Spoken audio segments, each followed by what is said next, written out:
correct. But hopefully we're live again after the power flicker. Oops. As previously stated, God says fuck Sly Cooper. Don't do that. Let's try that again, shall we? Don't have God say fuck Sly Cooper, or don't fuck Sly Cooper? Yes.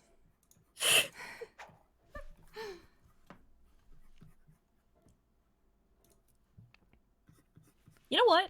I'm gonna make a bad decision. What's your bad decision? I'm gonna take a brief break from what I'm drawing, and I'm gonna make a bad decision. What? I'm gonna see how fast it takes me to find Sly Cooper porn. This is Peking Duck. It's not gonna take long. Especially... No, but I'm curious. It's probably gonna be Carmelita. I read you loud and clear. That's not what I'm looking for. Oh, I thought you meant in general. Yeah, I'm not. Look, Bentley, I know this is your first time out in the field. No. You gotta loosen up. If we're going Specifically, to Sly Cooper. Sly. So in plain talk, what's your status? How long until we find weird sexualized art of Sly Cooper? Hang in and find out. While your local asexual makes a bad choice. Despite you being asexual, you... Hang tough, pal. It might take some time. one of the most sexual people I know in the weirdest way, because you're ace. Well, I've always... This is one of my favorite games. It's, How Long Till Dicks. Uh-huh. Because you unintentionally play it when you're a youth reading fanfiction.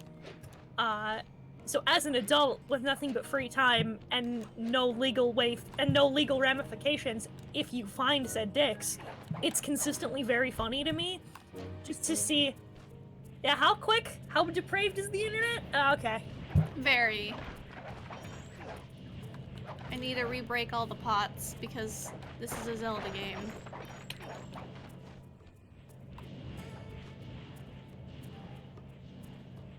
I like the like, I don't know a way to word this, the smoother renders of him than his fucking weird chin. From like Sly 2 and 3? Yeah. I mean, the model looks great. That's what I mean, I like the model. It's the fucking illustrations of him with like a fucking square jaw is real weird. Yeah. I also like the Sly 4 version of his design. I also keep seeing images here. I'm just in the general Google image search right now. And I like the movie design as well. Yeah, I'm so sad because they did Murray so dirty and Bentley so dirty with the movie design. It makes me sad. Okay. Let me at that security Alright. computer. Did you win? Nope. Can I break this? I can!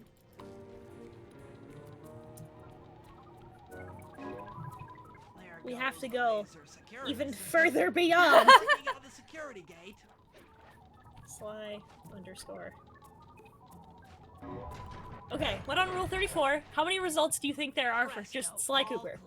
Thanks, pal. At least 1,000. Correct. 1,400. Okay, I wasn't too far off. Less than I'd have thought. I mean, like, I guess... I don't want to say Sly's obscure because he was one of the big three of the PS2 era, mascot-wise.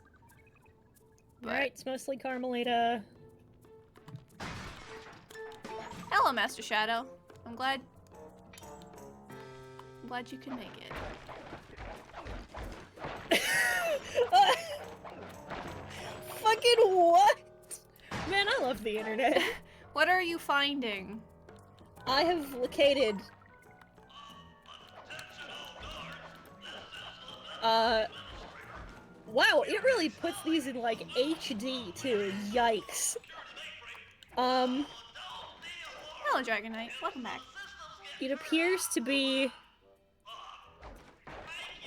I don't know who this third figure is. What do they look like? I can tell ya. It is another raccoon. Dressed in what? Nothing. Oh. What color is he? It's a pencil draw. It's admittedly a very good pencil drawing. He just has square glasses. Just square glasses? Anyway, it's Sly Cooper, this strange third raccoon, and Rocket Raccoon. Oh, okay, then I probably don't know them then if it's not actually a Cooper. I would like to point out this illustration is hilarious to me, if for no other reason than because Sly is so much taller that it's the three of them, and Sly has to be on his knees to match up with, like, just to be, like, at regular standing height as the rest of them. Because they're all the other two are standing, but Sly's on his knees. Heaton's trying to find Sly Cooper porn. Porn of specifically Sly Cooper. Of Sly, not in general. Otherwise, most of it's just gonna be Carmelita. Oh, 98% of what I'm looking at is Carmelita. I will say, I'm noticing, with things that feature predominantly Sly, I am noticing a weird... I mean, well, no, not weird. Not weird. But I'm noticing a trend. Hello, I'm playing Sly Cooper, too. I'm noticing a trend. What is the trend? If he's not fucking Carmelita, he is consistently fucking Ratchet. Really? Yes. Yeah, could you maybe channel some of that raw energy into the security gate? Of course. It is nothing before See, the you have to murder. understand, not every male character is gay, but that's a conversation. Look, at this point, if they're making Bentley, if they're making Sly have sex with Ratchet as well as with Carmelita, he's bi. Yeah. Who is the... Oh, Murray? Murray is the hippo. Murray is the hippo, Murray is the Some weirdly, like, high quality and admittedly very tasteful boudoir photos of Murray as well. Oh yeah, Murray is thick in all the right areas. This is a look, I'll tell you what. Hi, Crafty. I shall bend it like So the I made a truth. mistake today. Oh, some of these are actually really kind of cool. Some of these are actually well composed as well. Holy shit. Solid Made a work, mistake Murray. today. My You're double really in the flares zone. came in. My whole Well, I know brain Murray's is too much bi. for Anyway, that continue, puny Kate, rope. sorry. From the inside. I'll be waiting in the hallway to help you carry out the clockwork part. Okay. Is that Yeah. Nathan Drake? My flares came in. Yeah? And they're wood, which means they're sharp edges, and I found out my ears are not ready yet the hard way. Oh no. And I have to keep my single flares out for at the most a week. Like they were bleeding. So I got. So that's gonna be fun to get him back in. Freeze, Cooper. Okay. Inspector Fox. How many people here have played Resident Evil 7? I've watched a playthrough of Resident Evil 7 multiple times. Or Resident Evil 6, rather, sorry. Oh. Crime. No. I haven't stolen No. anything. The Yeah. There's- only thing I know about Really? Resident Then Evil who 6 broke that in was last worth night it and is made that's off Matt with all the Mercer's clockwork first big parts? break. You got the most. There's There's no way that was character- his first big break. Already stole the Second. parts? Yeah, his first Don't play one was dumb with me. It might Thundercats. not have been him, Carmelita. So, The method the I'm character showing that dog is casualties introduced all in that point to this game, being a Piers, dog gang job. Yeah. it's just it's just a source filmmaker rendering of Piers in an apron getting fucked by Sly Cooper. That's a weird crossover I never would have thought of. Yeah, I don't know. Sure. Why are you looking up Sly Cooper? Because Keaton wanted to. Specifically because I knew it would be funny, and guess what? I was 1000% correct. As an asexual, you're very interested in sex. I said the same thing.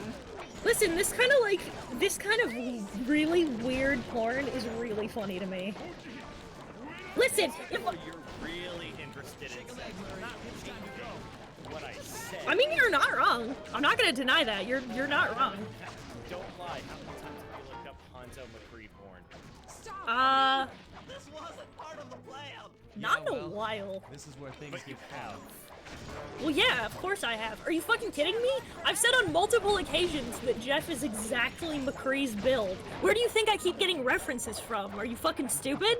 Are you fucking dumb? Stop, What Heaton thief! doesn't want to tell us is she's only into one thing, and that's gay. It just doesn't tell anyone. No, I look at tits a lot. It, I need the reference, man. Some Yeah. of us just aren't prudes. If I wanted to learn, why do you think I draw Valvari as well as I do? You think I look at only men? Are you fucking kidding? You're all going to I jail. do want to point out something. Pick me up at the I know rendezvous. Heaton stands Leon with other characters, but that other guy, I don't know his name. Raihan? Yeah. I do. That's the incorrect ship. I just want to point that out. What is the correct ship? That's Leon Sonia. You're also not wrong. look, Leon. I like Leon and Sonya. Leon has 2 hands. Leon does in fact have 2 hands. Hold still. I'm just saying, like, after seeing, like, look at what I put in shipping shit, and you'll see why I'm like 100% Leon Sonia. I'm also here. Listen, I'm here consistently Stop, thief! for Oh, I love this comic! I do too! Where he reaches up and he gives her the folder. It's so cute. And the first kiss comic. There, I did your stupid pose.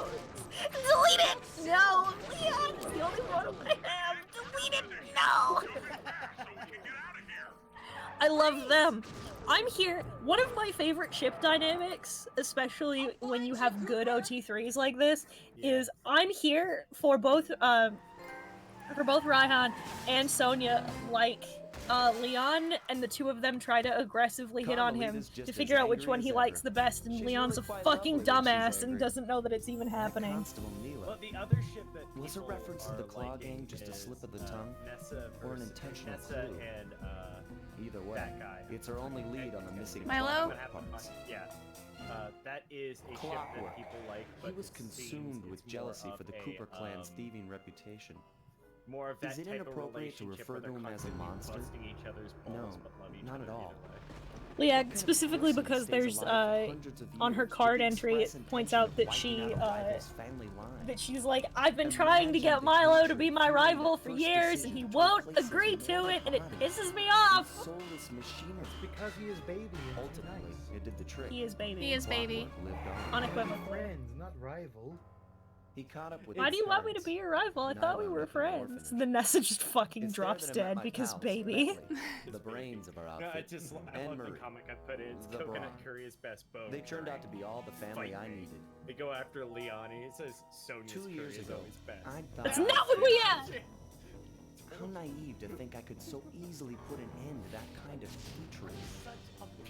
And now he's back. I can turn up Hayden a little bit. But the threat is Good. real. Wholesome. Does the Claw Gang even I'll put realize in what one they've more stolen? comic. I was looking through Tumblr don't last know night. what's 'Cause in my Blaze was future. having a bad night. But I won't And I wanted let to make you her repeat happy. my past. I started I shared small ones, right? And she's like, "Oh my god, it's so adorable." It's like, okay, I guess this is my goal for the night: is just find as many comics as possible. Also, Yep. Heaton, you're leveling up very well. I just want to point I've noticed. that out. Leveling up? I'm confused. Pokemon. I named one. Oh. I named a Poochyena after Heaton. Yeah. Accurate. My goal is solely to make her level 69. Do it. Do it. Do it, pussy, you won't. There was a comic, and this one's my favorite because it kind of hits true to home. Yep. Hit true to home. No problem, 'cause Black this is I think this is like any couple's worry. Is Sonia had a dream I had to call in where a few favors to get the Leon goods on the just Claw left Gang's her local for someone operator. else, and she was Dimitri, worried. a sort of And his underworld response is, celebrity, Sonia, that's equally at home ridiculous. in high-class You know I art have no circles, sense of and she was direction, back right? on the That's dumb. He was once a passionate young artist. I love, who worked again, hard a to favorite develop ship his own dynamic is visionary like, style. I was worried that you'd leave me. Why would you be worried about that? That's dumb. That's a dumb thing for you to be worried about. Unfortunately, the art world wasn't quite ready for his Fucking kinetic shut aesthetic. up! pure couple. So he gave them what they wanted. I would also like to introduce you to one of my favorite things in the universe, which I'm upset. I'm upsetty that we haven't gotten back to the fucking Dimitri now runs a Greek nightclub on the campaign west side. because Yeah. I'm here. I'm here for one of my other favorite ship dynamics, which is fucking Vasilis and his wife, of him just being constantly like, hey, have I told you that I love my wife? Let me tell you how much I love my What wife. Dimitri plans to do with the clockwork part is beyond me. And she's like, shut But up, those plans stop it, begin tonight. stop it. He's like, no, I won't, because you're adorable and cool and strong and I love you. And she gets flustered and tells him to shut the fuck up. So You're just describing me and my wife there. yeah, I was about to say, you just described me and Blaze, didn't you? It's good and pure, and I like it. You're It's a "Oh, good you're dynamic. adorable, I love you, you're adorable," and you're like, shut up, no. No, I do Being- it being specifically in Justin. front of my friends to piss people off. It's fucking gay. I'm 16. You're like 12. It's my favorite. Is just looking at just Caden and Blaze being gooey and happy together, and then just going fucking gay. I remember Heaton had to stop one day because she does that a lot. It's like, look, I want to tell you this right now. I respect and love your relationship, and I want nothing to ever bad to happen. So if you hear me say gay, that means that means I love you too, and I don't want anything to change. I love That's the two of gay. you. You're Yes. good, you're pure and friends, and I'm glad, and I just don't ever want you to think that because I make fun of you relentlessly that I don't actually care about your relationship, because I do. Keaton also And I gives don't- me the brunt of that as well. Yes. I just want to make sure. I don't know if I did at the time. I just wanted to let you know. Heaton, that's pretty gay. I know. I'm a fucking. I found another TikTok audio that I absolutely have to draw Jeff for. And it was of a girl reading off Tumblr posts, but the first post was, "Mama didn't raise no quitter. She did, however, raise an idiot and a homosexual." And I'm like, yep, that's about it. So I've Either- decided. Either Jeff or Ray. So I've decided. I'm making that D&D channel. Like, I'm not Yes. hiding it. I'm just not gonna open it up until like I get a few scripts done. And now, I draw a majority of the assets for it. Yeah, good for you. Yeah. I've decided if I truly want to make this my channel, I should rarely do commissions. Learn. Yeah, exactly. I've done that with my show. The only thing I don't personally do artwork-wise is the backgrounds. I think the only time I'm ever going to do Because we're character illustrators, like fucking chumps. Exactly. I think I'm also like eventually I'm gonna do backgrounds. I'm deciding to go with this idea where it's just rule paper, like the stuff you have for like high school and college. Oh yeah. Yeah. Because I think that works with like a D&D setting and the idea I have for the designs. I think the only time I'll ever have somebody do the art for my channel is if I have like a specific style in mind for a design, I need help with the design, or I need someone to animate. And that's about it. And it most likely would just be Yuki for the animation. Because of her weird fucking ability to do other people's art styles. Yeah. It's kind of one of the key things that comes with being an animator. It's something you pick up. Mama didn't raise no quitter, but she did raise an emo non-binary disaster. I saw a post, the non-binary part doesn't apply to him, but it has become the new quote with Lucas. Is this character that I have is a pansexual switch. This boy has never made a decision in his life.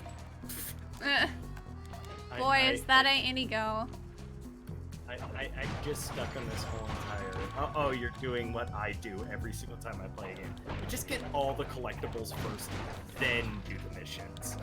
I mean, I'm an yeah. hour into the Spider-Man game's story. I'm already 50% done with it.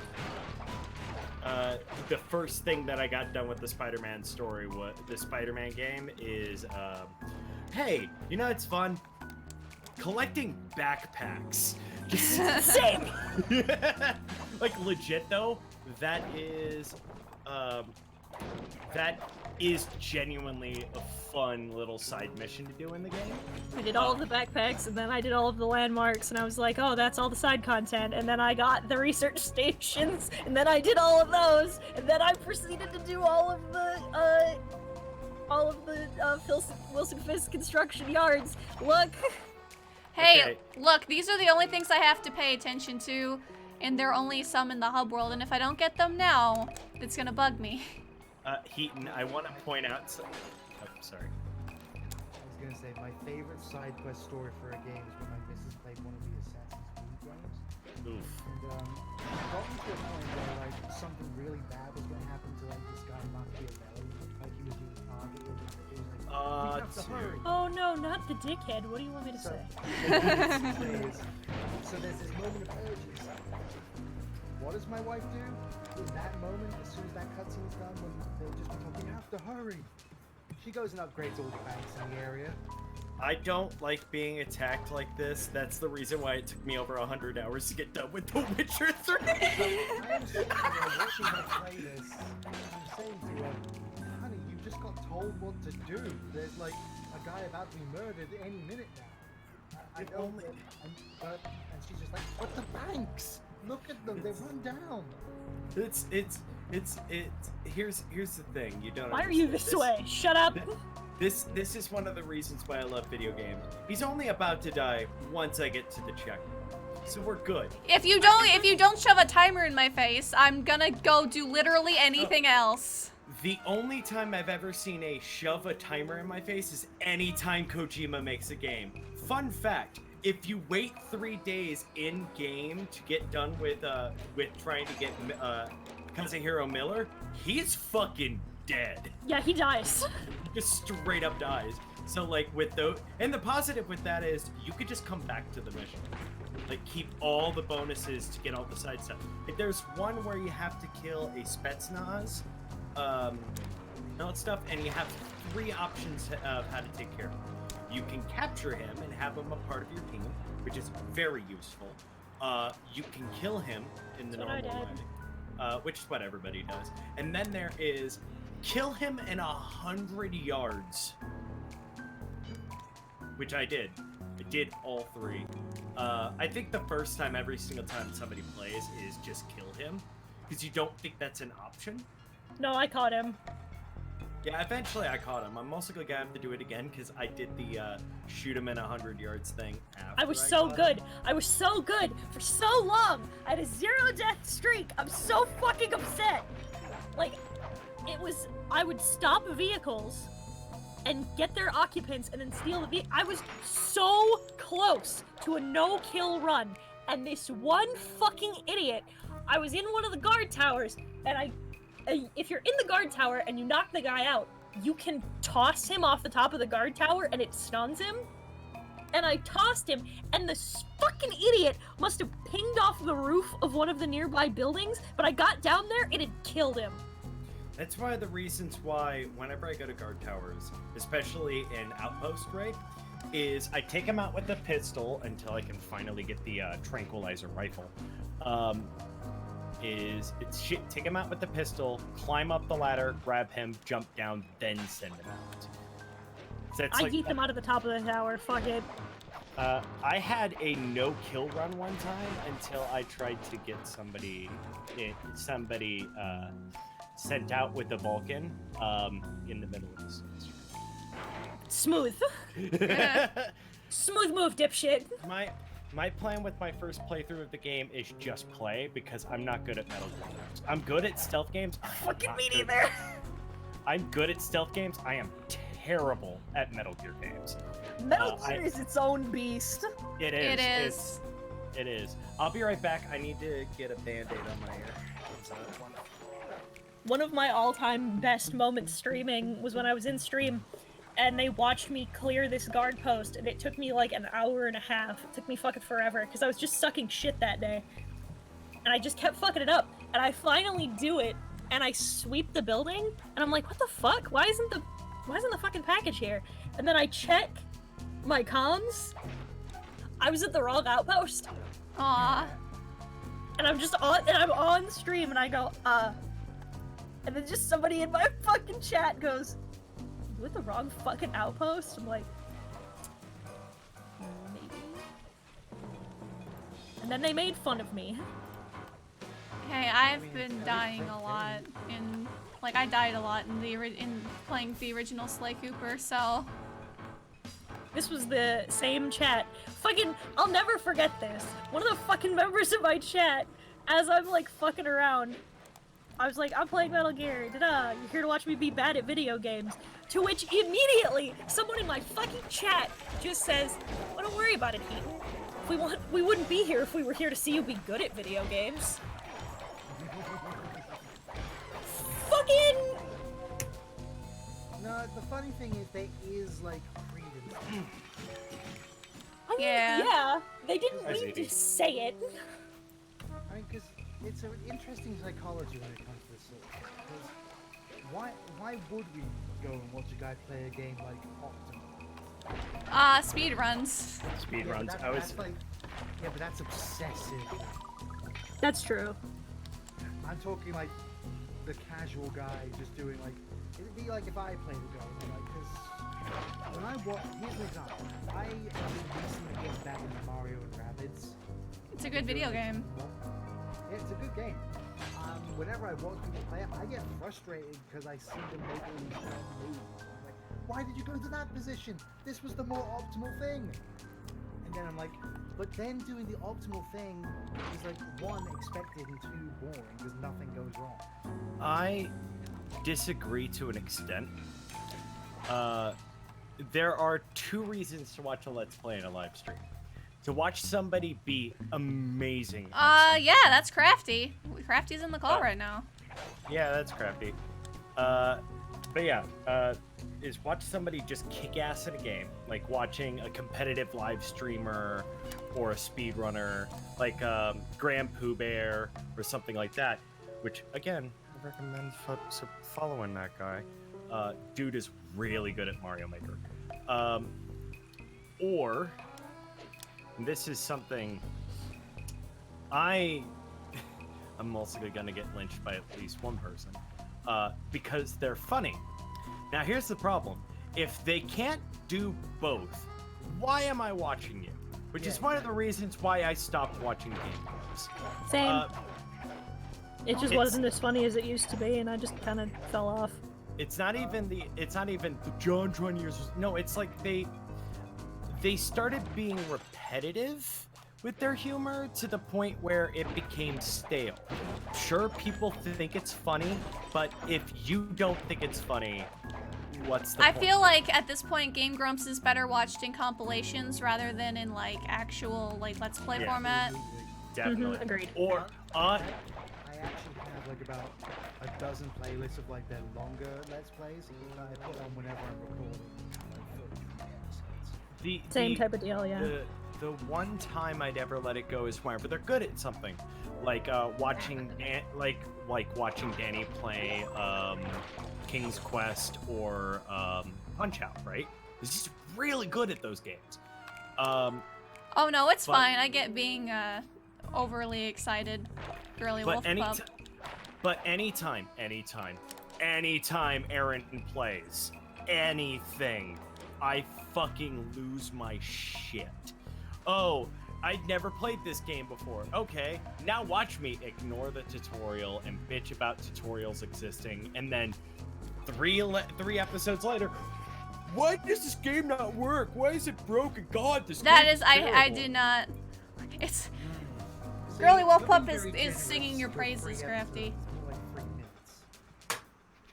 Yeah, I mean, you're right. Like, I love the Grumps, but like, Aaron has no room to bitch ever under any circumstances, considering the fact that 100 times out of 100 he'll skip the tutorial, not know what the fuck he's doing, and then get mad. It's really infuriating. Yeah, that's what I get. That's when I get mad, honestly. Can I bump in here? Yeah. Human evolution. Just watch anytime you're playing Like, The man okay, can I can't bump do in here logistical choices. about Aaron's complaint about there being tutorials and stuff? Mhm. Like, okay, I can understand why there would be no tutorials in like the NES and SNES days. There's there not were a lot to work not with. a lot of buttons for you to figure out. But nowadays, there's like 1,000,001 buttons. So how are you supposed to figure out how to do anything like in the time given? I remember. It's not a visual novel. I remember I was talking to Avi about this. We were bitching about how his sequelitis videos were not that good, and the obvious one we're talking about was his Legend of Zelda one. Bobby doesn't even like Legend of Zelda, so that's saying nothing. He's stuck in the past. He's nostalgia driven, which is my major problem with sequelitis. Is it's not. He tries to make it objective, but it's straight up nostalgia driven. And there's nothing wrong with that if that's the purpose of the show. No, he's trying to be objective. One of the God, you suck at this game. Hey, I'm looking for the clue bottles. I'm not focusing on the mission right now, so eat my entire ass, Caden. Yeah, but you could also find the clue bottles without being caught. I did that. You know what? I really don't care if I get caught. That's why you suck at stealth games. Anyway. I don't. This is the closest to a stealth game I'm ever gonna get, Caden. I was about to say Sly Cooper's stealth game quotes. Sly Cooper 1 is straight up a stealth game. It's not really. I literally just finished playing it. It's more platformy than it is stealth. Oh yeah, true. This is the more stealth game. Anyways, the thing we were talking about is Avi was like, there's only been one good sequelitis, and it's like you better not say the Mega Man one because that's one of his worst ones. Why is that? He sends out this toxic mentality of conveyance in modern games is not like how it used to be.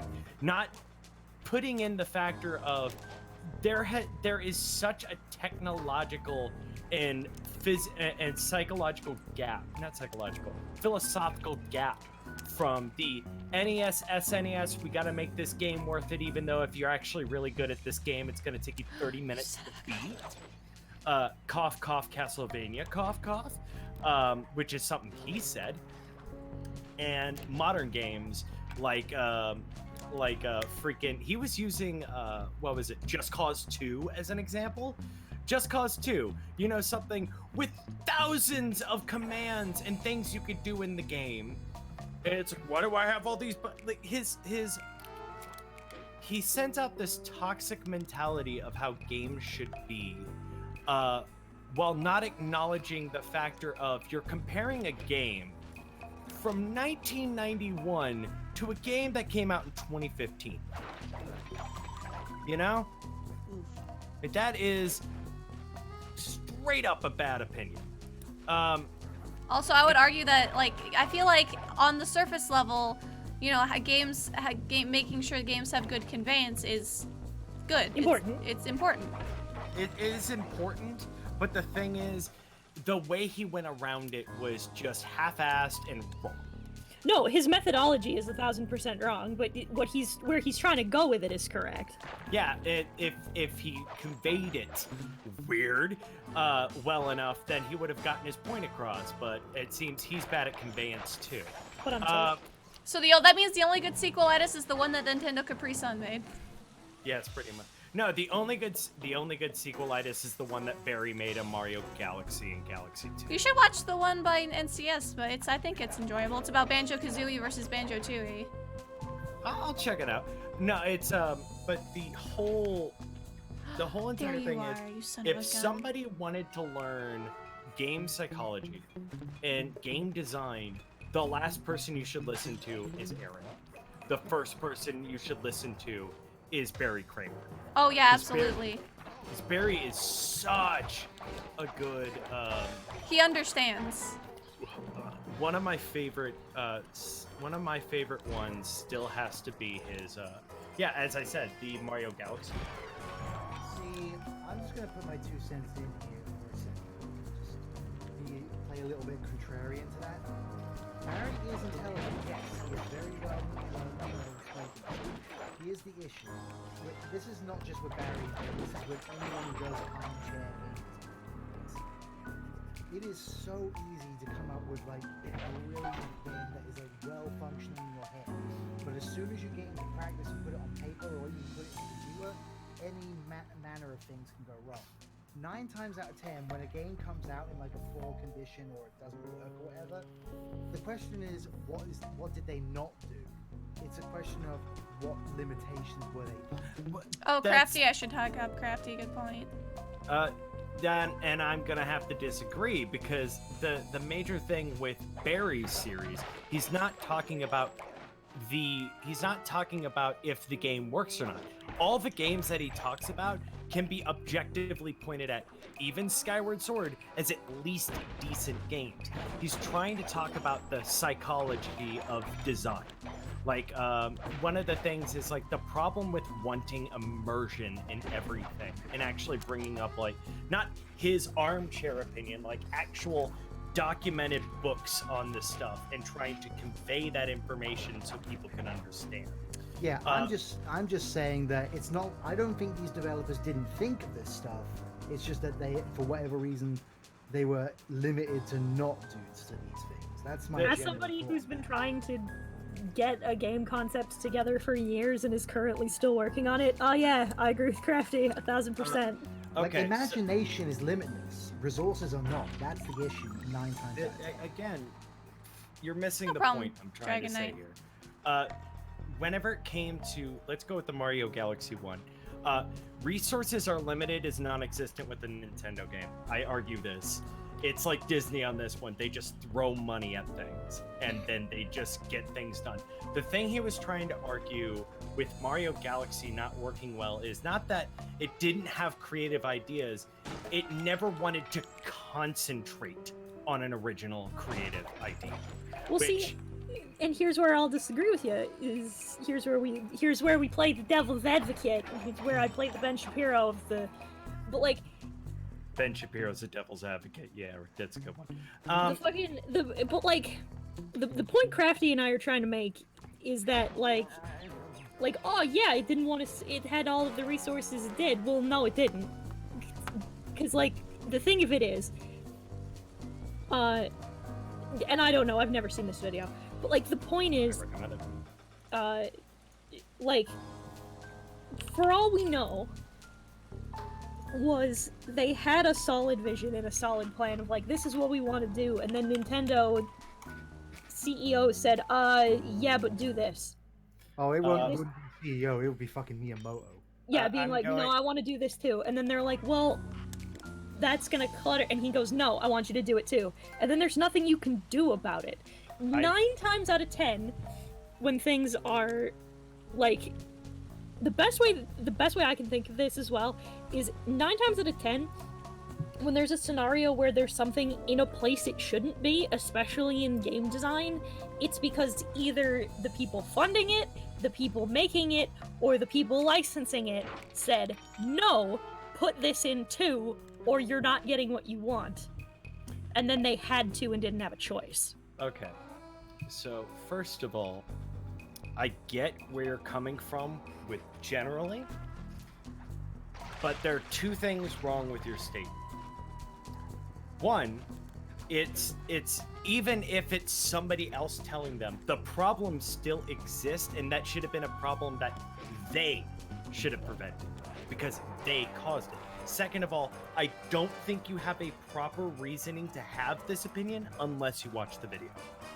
No, you're right. But like that's what I'm saying as like from the counterpoint I'm bringing of this up in concept with Mario Galaxy because that is literally why it's not the way it is, because Miyamoto on document literally said, I want it this way. This is it. Don't do it. Then it's Miyamoto's fault why Barry has a Barry Kramer has a problem with this. No, that's what that's you're right. I'm just saying no one went into this wanting to make a bad game, And he's not go into that vision. And the game isn't bad. Yeah, and he's not saying that though. That's what we've been trying to tell you this whole time. And I'm not even saying this is Barry and Barry specifically. I'm saying no, we've been talking about people who were like, oh, they wanted to make this game as shitty, or like they wanted to break this game as much as humanly. No, they didn't. There was something they wanted to do, and they couldn't do it. It's Yeah. people. We're not talking about Barry specifically. We're talking about people who do the like, oh well, you should have just done this, or you should have just done that, and then it would have fixed everything. It's like fucking no. You don't know the circumstances of development. It might not have fixed everything. It might have made everything worse. Maybe they wanted to do that and couldn't. You don't fucking know. The Oh, I wouldn't one- say that. Kind of like the shitty indie games on Steam. Like, I'm sure most of them don't want to make a bad game, but they're all pretty bad. I'm gonna say this in more of defense of my old videos. I understand that completely. That's again another reason why Yes. somebody's getting a alert. Oh me. Oh, I'm like, it's not me. It's me. It's a weekly test. Don't worry about it. Okay. In more of defense for myself, and also a moment to explain why I think my Hunt Down the Freeman video, while maybe have some of my best jokes in a review sense, it is my worst video. It is your funniest video, though. It is 25 to 29 minutes of me attacking the developers, which is absolute bullshit. Well, there are good things to get pissed off about, like stealing assets and claiming them as their own and stuff like that. Even though looking back on it, was straight up hearsay.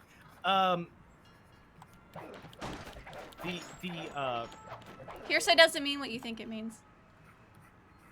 No, that's the right use of hearsay. Is it? Like it Yeah. was rumors. It was rumors. It was devised rumors. by Yeah, that's the people. right use of hearsay. Because hearsay is just like stuff that was said by someone else, but that doesn't necessarily mean it's uncredible. No, Yeah, but that's what we're saying is basically what is happened like in it was the something that people were saying, but it doesn't mean that it's true or false. It's just something that people were saying. Yeah, And like, whenever I whenever could I'm say trying, that, and- I could say that Caden stole my money. That doesn't mean he did it. Or it's Yeah. like, but hearsay means evidence, not thing. Anyway, Caden, go on. That's what I mean. Is like we. Could I'm be being like, I'm being a pedantic word nerd right now. Just ignore me. if you guys give me 5 seconds to explain why I say it's hearsay, I'll explain why it's hearsay. No, go ahead. The reason why is it was statements made of the hearsay statement was they did it on purpose, which there was no proof showing they did it on purpose. The assets were ripped. The assets were straight up not theirs, and there is no defending that. But the rumor that was going around was the developers did it on purpose, or at least the creator of the project did it on purpose to cut cost, which, as far as we know, is not true. It's just a moment of laziness where they forgot to pull placeholders out and replace them. The other thing I did is I didn't do significant enough research on the project to know anything of the Half-Life universe. I just jumped into it. And the major thing at the end was I attacked the creator. I attacked the creator and developer for making excuses, which is not something a reviewer should do. A reviewer should review the game, not the people making it. That is what essayists and analysts do. I'm not an essayist. I'm not an analyst, at least in the sense of that video. I was supposed to review the game and point out its Ah, I found you! while also making jokes. And there's several moments I do really well on Ha that, I but did it. I just feel like it didn't do so well. Now, mind you, my best review, I don't know if it's my best video, I don't know if it's my best review, but in the sense of actually reviewing it, is my Devil May Cry video. Because it went after objective things you could look at and pay attention to. It concentrated on the work and gave credit where credit is due. And stuff like that. But I did not go after the creators. In fact, I gave them reasoning and understanding of why something didn't work. Well, you'd have been blocked anyway if you did. Hideki Kamiya? Haven't Yeah. been blocked yet. Haven't been blocked yet. I have not been Man, blocked. He blocked his own company for tweeting about how he fell asleep in the dinner. I'm gonna save the game because I can. But yeah, the whole entire thing is if you're making a review, you could still make jokes, and if you have a reason to, you could talk about the people who created it. but I feel like going after the people who made it primarily instead of going after the game is genuinely dishonest. I don't know how I missed that clue bottle that was on the outer rim. Weird. But yeah, like, I'm planning, like, my whole video series thing, well, I guess Heat and Poofed. Yes, you sure did. My whole thing is that because understanding that things happen, like, there's a term for, like, bugs and stuff that are, like known bugs that will ship anyway, and things like that. Like, I understand that things aren't as easy as they seem from a layman who hasn't had any experience in game development, which is why I want to, like, take great care with the series and be like, here's what could possibly be done to make it a little bit better, but not change too much of the overall product. Like, let's see, where are the... Here we go. Day one patches are something that cannot be avoided anymore.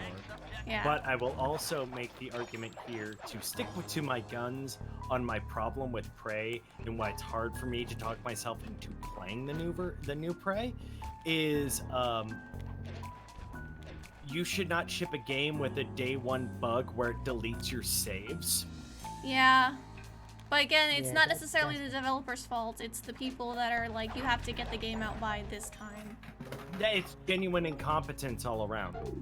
It's the people who ignored the bug, and it is the people who allowed it to be shipped with the bug. You can give it, and the fact that they fixed it literally a week later means they could have delayed it a week to get that fixed. Who was the publisher of Prey? Bethesda. Yeah, that makes a lot of sense. That's my problem with Bethesda, is they're fully willing to ship broken games. They do not care. As long as they make money, because they have a fan base that is just completely fine with shipping. They have a fan base that are completely fine with buying these buggy games. All in a night's work. So, where do we go from If I will be shocked if the new Elder Scrolls game comes out well. It's now, mind you, I also want to put this out there. There is a difference between a Bethesda game, a Bethesda developed game, and a Bethesda published game. Absolutely. Because it will fight to make sure there are delays, if needed. And they also have swing to do that. But whenever Bethesda publishes a game through some other third party that's lesser known, they don't mind pulling their weight around or just straight up shutting down those studios and taking the sense. There's less proof of that last one, but you know they will. Please do not put links in the chat. I don't have mod power. Then type. And I give you mod power. I'm normally kind of okay with links. That was supposed to be a link to a retrospective. Oh, you are a mod. What? Click. No, I don't have those specific mod powers. How do I... Weird. I don't... I can time you out and I can ban you, but I don't have a way to give you more mod powers. That's weird. You're gonna have to do it after the stream. You can't do it during the stream. Oh, okay. Wait, where am I going? Well, I am gonna actually step out for now. Okay. I gotta get prepared for that. So I'll talk to you guys in a bit. Bye. Okay, bye. But now I can get my stream back and I can actually talk. Where are you streaming? I'm streaming on Twitch. Would you like a link? I'm sorry we talked so much. Oh, it's fine. You guys, y'all are, See you, little buddy. powerful personalities. By those rats. I just sometimes want to... like some help clearing them out. Sounds like fun. You and me, back to back. Okay, so Totally. I'm jittery as fuck right now. Outnumbered, fighting Stop drinking impossible coffee. odds. It's perfect. All right, pal. Here's the Let's thing. get to it. Okay. Today I made a mocha crab.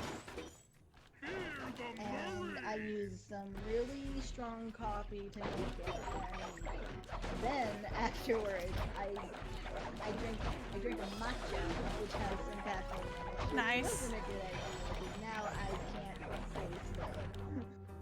Hold on, Sly. See, this is why I Let me just lower drink those bars tea. for ya. I also drink tea, but anyway, I did want to continue talking about stuff. Like, my whole thing is like, I'm doing a video on Bendy because Bendy has some problems that I feel like prevents it from reaching its full potential. But I'm not proposing anything that would From here. drastically change it to be like, oh, this is just what I want without any regard for the game making process. You know? Yeah, I feel there's definitely a difference between giving suggestions that are like quality of life, and then there's like completely re-altered the way this part of the game works because this idea works better than it probably for. Like, I will say that I do give some, like, I don't want to tweak too much, but I would do things that are like, remove the combat, because the combat is just finicky and it's not fun. Because it's either jank or downright frustrating, and there's like no in between, right? Yeah. And so, and I feel like the combat ruins, because it's supposed to be a survival horror game, and while there can be combat in a survival horror game, I feel like in Bendy's case, it's more of a detriment, for example. And how like everything's pretty disconnected for the most part. I was like, oh, maybe have different protagonists because you're in such different areas, and Henry doesn't have much. You're talking about Bendy and Yeah, I am. Yeah, I wasn't aware it had Yeah, you can like swing pipes and axes around and stuff, and it's really it's really messy. These flashlight guards are too tough to fight head on. I can see how that can be. When I saw like previews of Bendy, I've never played it, but when I saw like previews of Bendy, I thought that it was just gonna be like one of those games where you have to like survive the monsters without using combat, which I thought was pretty cool. But when you described it, it's just like, well, like, because I love the aesthetic, right? I love the aesthetic it has. The aesthetic is great, and I love. It's really nice. I love it. Oops. Undertale is perfect and it is flawless! See, I think that's part of the thing with there's the difference between what we're talking about here, because earlier when we were talking about Mario Galaxy, that's a big company that has a lot of like red tape and stuff for like the limitations it goes under. Indie games have a whole different ball court to go through because their situation is basically entirely around small staff and budgets. So I can understand when an indie game has issues versus a game that has had like millions put into it. Millions and millions. Oops. At least there's no Yeah. lives in Slide 2 anymore. In Slide 2. I'm so glad there's a run button. But yeah, I understand like indie games just have it tougher to get things done sometimes. Yeah. And that's why I'm like, I don't want to be too harsh, you know? I don't want to be mean. Yeah. Like, I just felt like the way the story was done, it could have been better handled. Like, even if like, I know Keaton absolutely hates Bendy and the Ink Machine, but I feel like there was still a way you could have like done the story. What? Come on. And it still be the same story that they wanted. I just felt like there wasn't enough foreshadowing necessarily. I didn't feel like there was enough okay.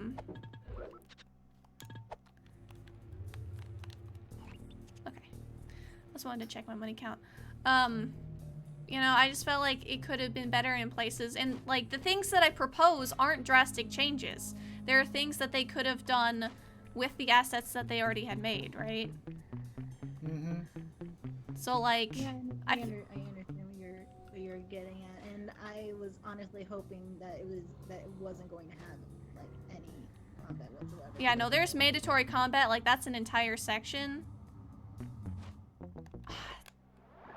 There's no light on the ground, and I can't see it, so I don't know when I'm good. dumb. But yeah, there's combat. It would have been cool. It would have been cool if it was like Amnesia, where where you just had to hide. Yeah, and there are places to hide. I just feel like done what if they had done what Amnesia did, but like improve on the concept, or even if they just made it similar, that would have sold me on the game. yeah, because I love the aesthetic. I love like the fan-made songs and stuff for the project. Like it's great, and I love it a lot. But unfortunately, it's just it makes me sad. Yeah, I think part of the reason like a lot of indie games that bug me personally is that they really rely on fucking lore to get by. Yeah, like Five Nights at Freddy's, like not much on the gameplay there, but all the lore hidden throughout it is what makes people like it so much. And then that freaking ends up with like 20 people doing like Five Nights at Freddy's ending explained. I mean, I like Five Nights, and I will be first to go to bat for Scott Cawthon's extremely popular franchise at this point. Because that man had a bad time, and then, he turned it into something more. He took criticism and made something of it, and he's a good guy. So I will be first to bat for that.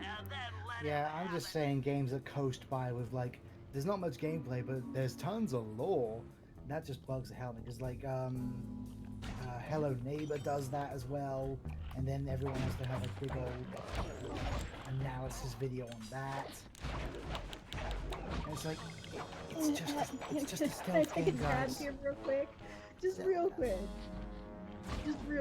a quick jab. Yep. Hello Neighbor's an awful game. I know. That's what I mean. Like these mediocre games only get super popular because people get into the lore. That's it. Yeah, and they always take, and they've been taking like lore changes every 5 freaking minutes, though. It's just like stick to one.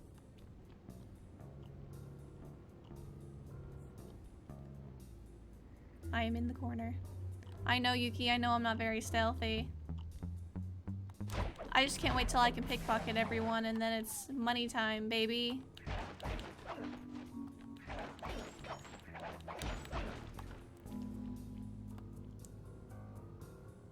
But, yeah. It's just sad. Like, I want these games, I want these games to be good, but they just disappoint me. If you get in a fight with those rats, the sneak attack won't work.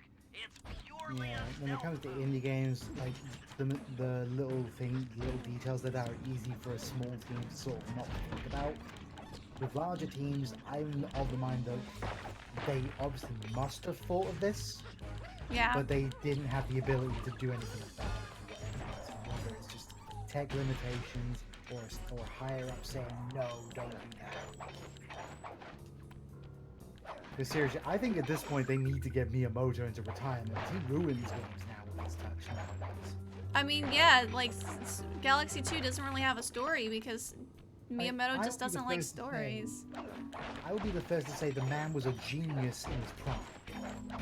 He innovated a lot of stuff back in the day, but nowadays he's just kind of like, I really hesitate to say it, but well, he is it's too late now, Yuki. Like all of his takes are basically really boomery. Like games need as minimal story as possible. They can't have story. And like, and that's he ruined. Yes. Was it him that ruins? Because like Super Paper Mario was more story than gameplay. Yeah. And it's like my favorite one of the bunch, even though like I love turn-based RPGs. Like if it had the battle system of Thousand Year Door, it would have been the best game to ever exist, right? Pretty much. But then like they took like a poll. It's like, oh, no story, but like the story, I don't know. It was ruined. I mean, for me, like, the story is what keeps me going in a game. If a game doesn't really have story, I normally quit. Yet nowadays, that is the thing. Jackpot! The heart of Dimitri's operation.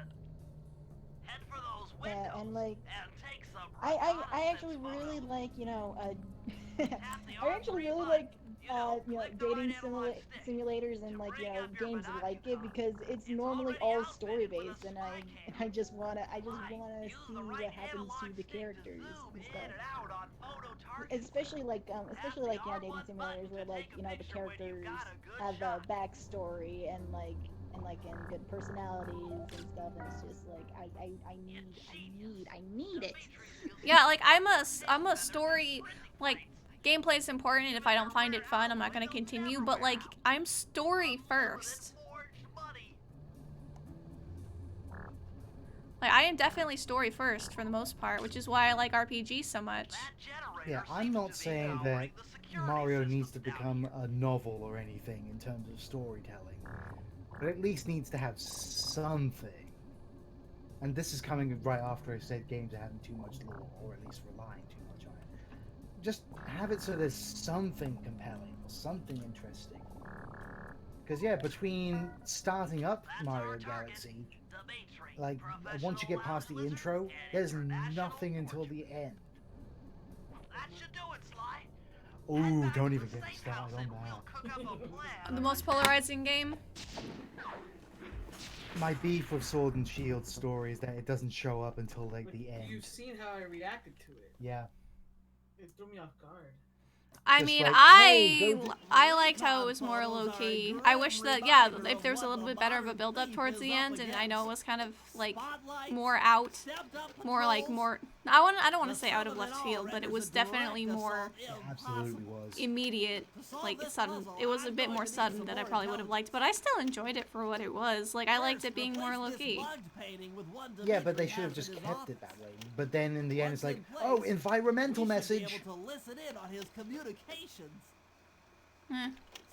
I'm not too hard. I'm not a super difficult person to please.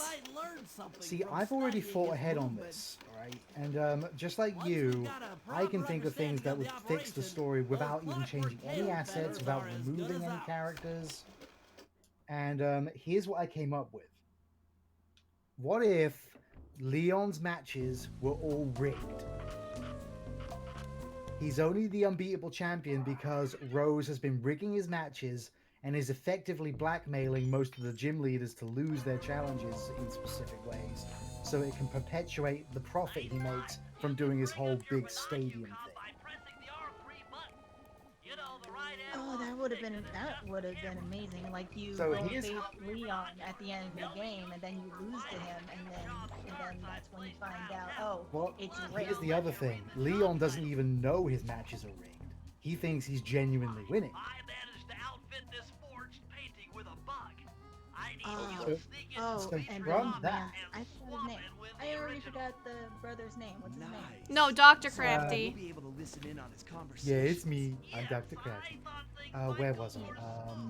Yeah, so not only do you then get a more compelling villain case, or, well, I wouldn't say compelling, but a more entertaining villain, and then you add more depth to Leon, because now he can, like, be all... Because then him going to the battle tower would make sense, because then he can be like, well, I want it to be a genuine champion, so I fought my way through the battle tower, and here I am. Furthermore, this then gives the gym leaders more to do, because then, as you're going to each town, instead of it just being like, you show up, fight the gym leader, leave, don't care about the town or anything, you create a side quest in each town, because each gym leader is being blackmailed or threatened in some way by Rose's team. Because, yeah, we don't need Team Yellow. Give Rose the belt. Team Yellow pointless. They do nothing. I like them just being a nuisance and not actually a threat to the game at all, and they're just fanboys, and I just find that very amusing. Yeah, but they're not even compelling like Team Skull was, because Team Skull, I actually felt bad I for. miss Team Skull. They are I babies. miss them. Yeah, like there, you've got this group of thugs that are like, we don't belong anywhere, but we've made a band out of each other, and now we're all supportive of one another. All they have on the new team is just Money, money, money. I have no personality of my own. My personality is mine. So yeah, I'd say the only thing I would get rid of is Team Yell. It's just a set. It's just Skull. The other teams can make these because for an example, you arrive in Nessa's town. She's got her modeling career. Maybe Rose has like got dug up some dirt on her, like, oh, I found your nudes. I'm gonna leak these They're online. not gonna put nudes in a I children's know. I'm game. just saying as an example. Like he's basically gonna. I know. I'm just saying that's how I'd write it. You just write your goddamn fan fiction. I know. I did. Anyway. Also, So hi. yeah. Hello. Probably a more canon example would be like Milo. Maybe Rose is gonna threaten to buy out his farm and like leave him homeless and stuff if he doesn't lose his challenges. Let's just please enjoy this song because this song is amazing. It's one of my favorites. Okay. That's what I thought they were going to do when this game was coming out, when they made it all like sport themed and football based. I was like, oh, were they going to do something like the FIFA scandals? But no, it's just, oh, I'm actually concerned about the environment 1,000 years in the future. I've got all the money in the world to fix this, but instead I'm going to awaken a weird dragon who has the power to make Pokemon big, and that's it. Where was my plan going? I don't know. Well, no, he was awakening it in order to. But yes, that is Pega. Extend. Yes. In order to, enforce that destruction. That's why he was summoning it, because the whole And he point. doesn't even feel bad afterwards. He's like, oh, my plan didn't go. Yeah, that whole thing I was doing, it totally didn't work. But I'm okay. No, the whole thing that was going on with him is that he was worried about the world's destruction, even though it was supposed to happen 1,000 years ago. And Leon's like, well, don't worry about it, because, that's going to be a long time. We need to make sure, we can make sure everybody's safe and sustainable. But Rose is like, no, I'm going to enforce it to happen now, because if we summon the Dynamax Dragon, it's going to cause everything to happen now, and so we can, force everything in order to save everybody. That was Which is dumb. Like, the road of good intentions is filled with, bad ideas, but the fact that they did get arrested and shit like that, it's like good. He's a fucking I just terrorist. like how the adult characters weren't stupid. They were actually proactive, even if we didn't necessarily get to see it on screen. I Yeah. agree. Which I wish That's we the- did. Yeah, that's the other thing. This is probably as a result of like the game being rushed out. I 100% say this is rushed. Like that's the big core problem with this particular game, is that it was rushed. They should have delayed it. They didn't, because Animal Crossing's delay cost Nintendo a bunch of stock, like billions in stock. So I can understand them tugging on their shirt collars and being like, yeah, we don't want to delay this. We don't want to lose billions in stock. But yeah, they had basically, if there was a corner that they could cut, they cut it. And it's sad because yes, this is the company that has like the biggest franchise in the world. This is one of the like richest companies that are producing games right now. But yeah, the fact of the matter is, Pokemon games should not be on a yearly cycle, and there was a time where it was on a two-year cycle, but then everyone complained, and then they went back to 1-year cycles. Yep, but they can't do that if they're going to be doing console releases now. That made sense when it was like Game Boy games and like DS's. Yeah, because they used the same clients. Yeah, but that is not going to work with consoles, and I think the results are going to show them that. Like, not the money. The money is going to tell them it's been great because the game sold faster than any other Switch game ever. But yeah, I think the critical responses that they're going to get. The critical responses they've got are like they cannot possibly fall on deaf ears, and if they do, my god, we're going to be seeing a lot of people skipping out on Gen 9. Well, the thing is, people are gonna bitch and moan anyway, in all honesty. Yeah, they are, but I think this is like a lot of people's tipping point. I mean, but this was also the fastest. This was the best-selling Pokemon game, essentially one of the best-selling Switch games. I don't think it matters. I think.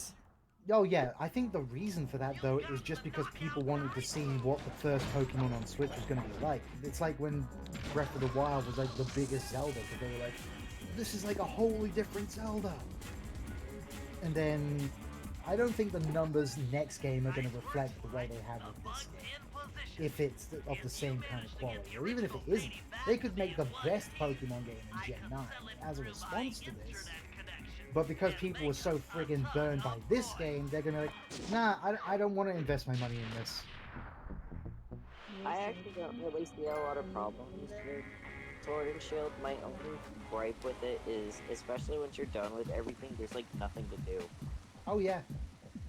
That's my only I gripe. flat out gave up playing it after I finished the game when I was like trying to do the max raids, because the max raids are frigging busted. They are so weighed in favor of the opposing Pokemon. Because from what I've at least read, they're trying really hard to fix those right now, and they are slowly getting there at least. All they need to do to fix it is make it so that that your Pokemon don't get one-shotted every turn, or make the AI actually be competent. Yeah, and don't give us single like basic evolution stage Pokemon. Well, I did find a shiny in one of those one time. Mm-hmm. I got one. I'm trying to raise everyone up the best I can. They've designed, the thing is, a lot of their design choices in those raid battles are deliberate, because they deliberately want to hamper your ability to play on your own. Because otherwise, why would they give a person a Soul Rock that only knows status moves most of the time, when status moves are useless on the barriers, which the opposing Pokemon is always throwing up? No, I'm not saying you're wrong. I'm just like bringing up other possibilities. Yeah. I just think like with the raid, like I don't really like doing the raids that much anyway. And all it's just, They're not it brings fun. other That's the thing that was stuff. bugging me. They're frustrating. Other than that, like I enjoyed it a lot. The characters and like This is like the best. This is the best cast of gym leaders I think we've ever had. Absolutely. I am even going to be bringing this up in a video later on. That they are probably the best designed and the most uniform collection of gym leaders, because past gym leaders, they're very separate from one another. They're just doing their own thing. These guys are like a group. They're like, yeah, we're the sporty gym leaders. And like when you're going off to the next area, like the first 3 show up and they're like rooting for you, and it's super cute. Yeah. I mean, they're not as they're nowhere near as involved as the Gen 5 gym leaders, where they were all present for like story bits and stuff. But at least it was kind of something. Should have been more of it, but at least there was something there. Also, Thievel is baby, and I love him. I'm in Cosmo's personal chat. That's where I'm streaming right now. Well, Yeah. Hello. Wait, I don't have. Since everyone's talking, where am I? I don't have a. Oh, there we go. Yeah, I do apologize if I get ranty. I have a habit of doing that. Oh, it's okay. We know you're a boomer. I'm just smart, okay? There's a difference. yeah, smart boomer. I'm smart and have opinions and have a mouth to say them. Okay, boomer. Coast is Ring the bell and follow him without being seen. Thievel's baby, I'm gonna get a tattoo of him on my arm. And I'm gonna make it really artsy too, so from a distance it just looks like a fox. But then when you get close up, it's fucking Thievel. Tattoos Alright, don't really. if you're gonna do that, you need to put like text under it that says like got him. Got him. I love Like in- Dimitri. He like is in- the best. Like in like really pretty, like, you know, cursive sort of text. Like, Got oh, is him. that a nice fox? Is that a fox tattoo? Oh, it's that Pokemon. You got me. You got me. Ah! We're gonna get a new monkey though. What's with Pokemon with grass monkeys though? I don't know. We have a few. This is Grass Monkey. Carl, this is the 4th time this week you've shown us Grass Monkey. Like, I'm not gonna complain. Like, it's always nice to see more grass Pokemon, but can we have like a different animal? I don't know why they're even still doing mythical Pokemon when they've already confirmed DLC. Yeah. Which I'm not ashamed to say that I bought. Because it at Who's least got gives the us more juice? space. I'm still sad that Squirtle isn't in the main game. You actually can get the Bulbasaur and Squirtle now, actually. I know, but you have to download the DLC, and I have No, you no don't. money. No, you Oh. don't. The adding extra No. Pokemon in is not part of the DLC. It was just, Really? yeah, Yeah. it was a free update. Certain ones, by the way. And- Only certain ones. No, not. Yeah, they're doing at least half right now. But no, like I was talking with Emmy and I was joking around with her, and I was like, "You need to give me a Bulbasaur," and she's like, "Okay." And then I was doing a surprise trade, and I got a Bulbasaur, and I'm like, "Oh, never mind." And then I got a Squirtle right after. I'm like, "Holy shit!" Can I have this Squirtle? I would have to breed them. I have a Ditto, Please. You won't be able to see what Dimitri and then I is can doing give from you a up on Squirtle. that water tower. Hell Go yeah. down for a closer I I view. need I just need a party of just Bulbasaurs. Keep it smooth, baby. That would make me happy. Walk tall, stand tall, feel funky. Also, I'm drawing something I haven't done in a while, guys. Horses. Horses? Oh my gosh, when you did that poll saying like, what should my avatar be? Like, horse, blah blah blah blah blah, and it's just like, and like, you respond to it being like, I see you guys voting horse. Yeah, because I was just curious, because I'm like, hey, I want to do a fun little narrative, you know, just change the avatars up a little bit for like a fun commentary story, you know, whenever I do them every now and then, where, my character, well, even though I am actually, you know, Wiccan, but like my character also is a witch, like my avatar, and I want to do a thing where he does a spell and he accidentally turns himself into a horse, so until the commentary is over, he's a horse. Amazing. Does he notice? And does he notice he's a horse, or does he find out at the end? No, he knows. I was gonna say it'd be more funny if he found out. They're like, wait a minute, what happened to my hands? And like but yeah, I just was curious, and I thought people were gonna vote for something else, but no, people will let the fucking horse thing die. Horse. Yeah, I have a lot People are of. like, I have quite a few videos I want to do about things that could be fixed in games and like what, and just diving in and being more. diverse. Yeah, I mean like just in. I mean more so like. I'm having a hard time finding the right words, but it's more like trying to, you know, really get more into that whole games analytic, like analyze games better and stuff like that. It almost sounded like you were gonna say animal and a mystic. Like what? You okay? No, I'm fine. Did you have a stroke? I just can't find the words right now. This is my second stream today. Why are you streaming twice? Because I can, because Justin brings home lunch on Wednesdays, and so I thought it was the perfect opportunity to do a 2-stream. To stream 2 times. I thought the first one broke, and that was why. Well, no, it broke me trying to get back into doing the second stream. Oh, I see. Yeah. I had a power flicker. Murray, I need Gross. you to make your way back to the aqua pump room and Okay. sabotage. I like how we left it at that. Jeez, I don't know. How am I supposed I'm to get just past those confused. lasers? That's a fun way of putting it. I'm gonna use that forever now. What, gross? No, power flicker. Oh god. But no, like I'm actually still working on the script of explaining how Hit the what it's circle like button to living pick with stuff a up, beef and the allergy. square button to throw. Got it. That's gonna be fun. Doubt anyone's gonna believe it though. Oh well. That'll be a fun video to make.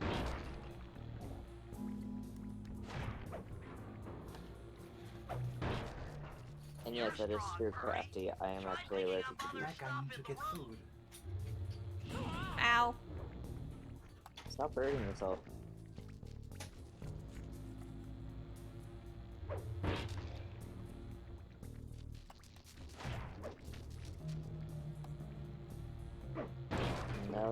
end of that.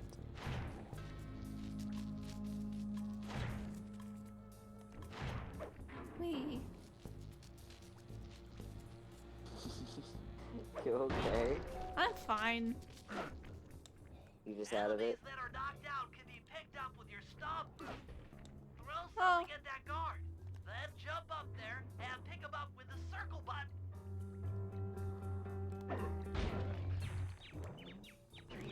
ZD. It's, they left. Oh, it's back. ZD. Yeah, sorry, my sister called me. Tell your sister she's gay. I mean, she is, I but know. That's what I'm Exactly. telling you. What's the weirdest thing that you gotten a friend to do? I don't know. I typically don't make my friends do weird things. Oh, well. How long can a game series keep up the pace of quality before plunging into mediocrity? It really all depends. Like,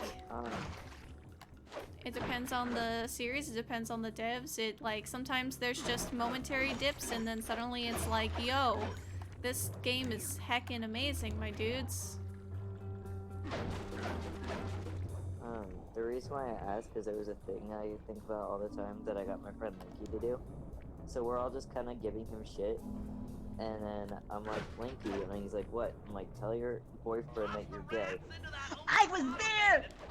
Yeah, Didi took it for a Tuesday for that, and he's like, what? And we talked him into it, and we hear him, he goes to his boyfriend, and he goes, hey babe, I'm gay. And he goes, yeah, I know, and then 5 seconds later he comes back and he goes, why did you do that? It was really funny. Oh my gosh. He straight up asked Lanky, are you okay? Yeah, and like he's like, yeah, I'm fine. My friends just made me do something weird. He goes, oh, okay. And like, but I think about that a lot. The weirdest thing I had a friend do. But I don't even know if this counts, but I don't remember why I had him do it, but we were playing a game, and I think he did something that quote unquote offended me, and I told him change your name to ZD's bitch, and then we'll talk. Did he do it? He did, yeah. Not me.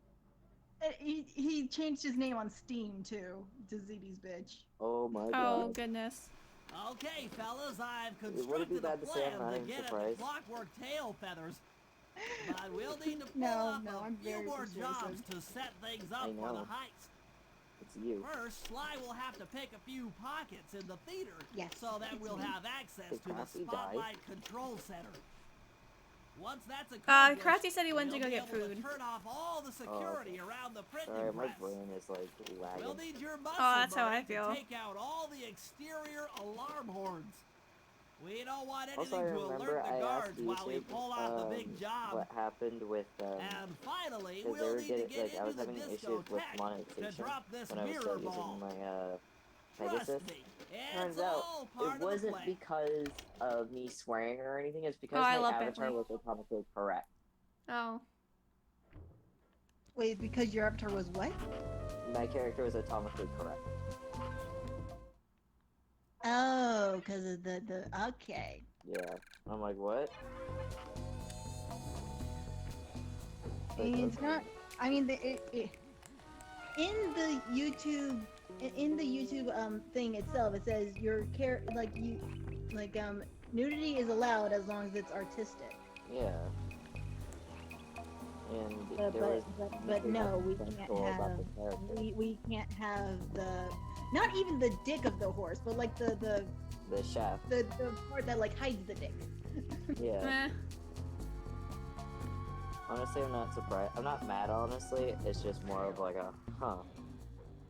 Alright, I guess. That alarm horn will tip off the Yeah. matrix during I just our figured I'd bring heist. that up because I remember mentioning, like, being a little frustrated about it to you, And I ZD. need you to take them out. And I said, like, if I find out what was going on, I'd let you know. And that was going on. Muscle, Murray. You're the only guy I on still the don't team who get can why. pull this off. That's it's kind of bullshit. Like you totally could have come back with an article blah blah blah blah of the YouTube rules. I believe it would be rules or like policy, YouTube policy. It says that nudity is allowed as long as it's artistic. That's something I don't want to do with though. Huh? That's something I just don't want to do with though. Yeah, I mean, I completely understand. But like, it's kind of stupid considering like it wasn't even like the dick. It was the covering. Hi, Twan. Yeah. What? Oh, Silver's in chat. Silver. Hi. There we go. Hi. Hey Jasper. What you doing, Hunker Chunker? Yes, friend. And Crafty, I guess. Yeah, well, Crafty's away. For the moment. Jasper, are you hungry? You're always hungry. Hold on, I gotta feed my sausage. Alright. I had lunch. Aw. I only had my caffeinated drinks today, which is probably a bad thing. Yeah, it's bad. Because I have nothing to absorb the caffeine.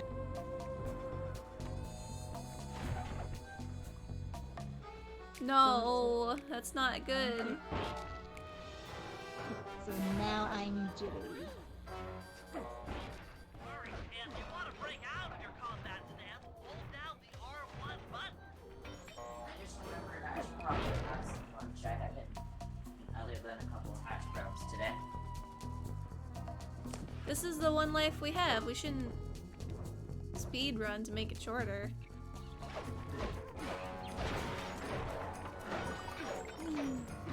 I am going to get all of the money I can to get all of the platforms. Do you want to see my kind of redesign of my horse character so far? Okay. Give me a second. Pega, how are you up to date on graduation? Yeah. Good. It's good. I love it. I like the part when they're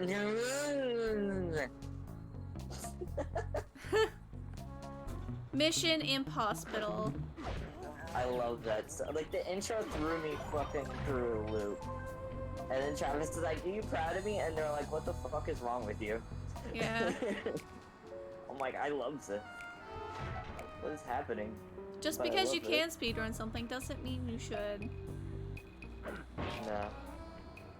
Unless you've already played that game through like enough times for you recognizing it, and then you can. Well, I'm just But saying, if like, it- life should not be speedrun. I'm gonna speedrun life. You can't stop me. But I love games and I love playing them, but I am bad at most of them. I am only good so far at 2 games, and that is Portal 2 and Okay, Legend same. of Zelda Twilight. Okay, same. Good. You have good taste.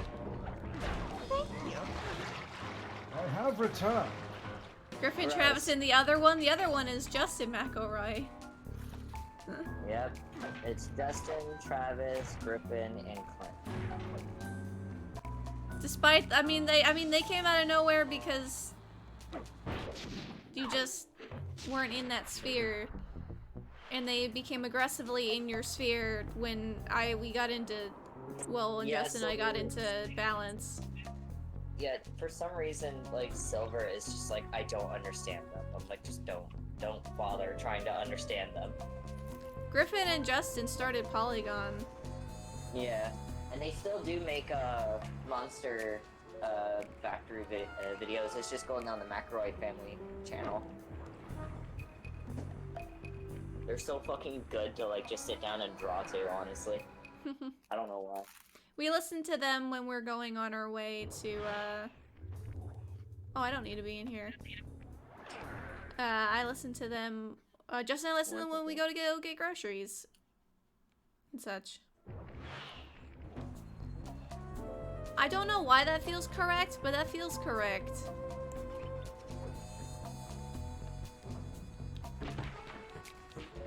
So I'm trying to get Jasper to get onto the couch, and I'm just muting because my way to catch Jasper's attention is clapping, and he's just wagging his tail, staring at me, being a little shit. I love that. Like, my dog, she is very well behaved, very mild mannered, but however, comma, she tends to not listen. Yeah, how do you think I feel? She normally doesn't, like, you know, run away or anything. Our yard isn't fenced in at all, but she normally stays in our yard, so we feel comfortable just leaving her outside on her Welcome own. back, Keaton. But I returned.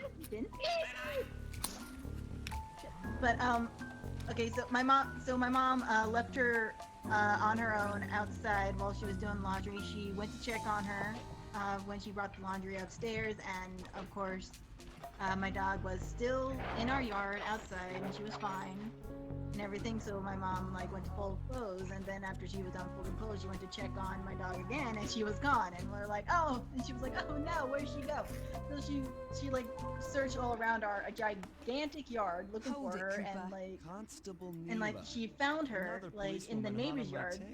Please. And like she likes kids and stuff, and like the neighbor has kids, but the kids weren't outside. Why are you helping me out? I'm not as black and white as But Carmelita. so she was just in the neighbor's yard to be in the neighbor's yard. I And don't want like the likes of the she Claw went gang and putting like them she was to calling use. her name and she wouldn't come. So my what? mom said the Takes a magic thief words. to catch a thief? Do you want a Something like treat? that. And then she came running. Yes. In this case, I need to know that you can Yes, mother, I keep do. up. I don't use the word treat. I use the word Literally. cookie. Don't fall behind. You like cookies? Hold down the R1 button. Yeah, his ears just perked. He doesn't respond to treats. Or snack. My dog is just insane. My dog can't hear shit. She's old. Well, both ZD and I have the same breed of dog, so. Yeah, well, mine is a heifer though. Like, Well, it's still. I, Even if she's a mix, she's very. The genetics for a pit, though, is very dominant with her, though. yeah, very dominant. The only thing that she got, the only like thing that she got from the other parents is the fact that they were short, and she's a very medium-sized dog because of that. Oh, so she's tiny. She's tiny. She's small.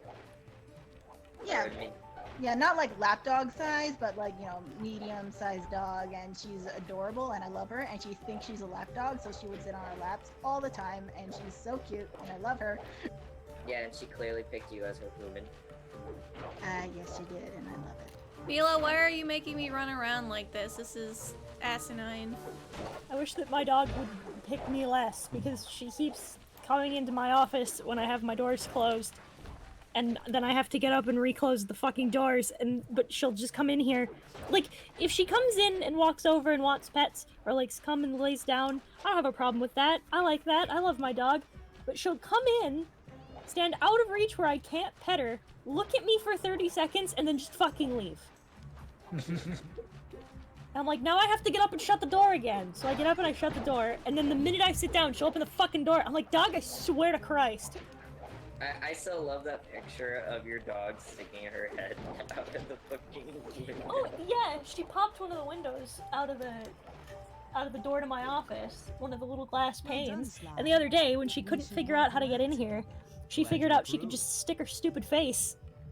Right?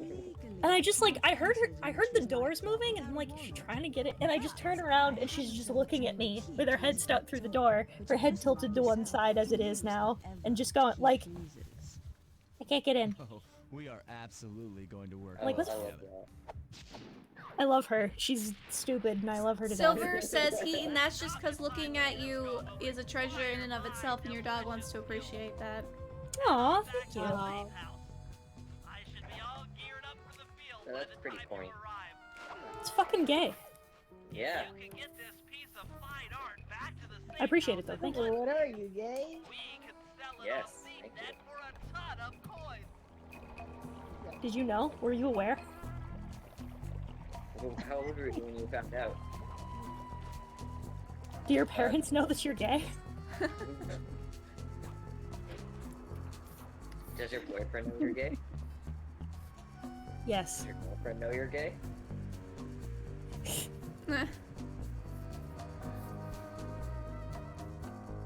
One of my all-time favorite fucking memes is the I'm his ex-boyfriend. Stop telling people that he's my husband. I know, that's great. Justin keeps making fun of me because I accidentally hit him last night in a fit of excitement with the butt of my palm. Was it like when Marisha smacks Liam in the face? Yes.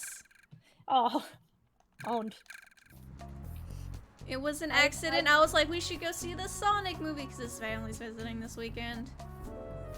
Having met Brooke, let me tell you something. Having met her in person, Brooke is small. I'm small. Like, not short, but small. I am thin. I am tiny. Brooke is very tiny, and you would not think, having met Brooke in person, you would not think that there is as much raw, unadulterated power as there is. But she absolutely picked me up, and I'm much bigger than her. I am big scared. Brooke can kick my ass. I live in fear. You don't need to live in fear because there's no reason. I am 5'6", so I'm not small. I'm just small. Dude, you're not that much taller than me. Dude, you're not that much taller than me. Brooke is like if Kid Gohan stayed in Ultra Instinct form forever. I suppose so. Brooke is... I think the reason you are so attracted to Monk as a class is because it's just fucking what you are. Yeah. I mean, yeah, if I was a real life D&D class, I would be that would be my class. I would be a monk because I did 8 years of Taekwondo. Small, lean, fit. And fucks you up. This bitch can fuck you up. Time for the secret technique. Yeet!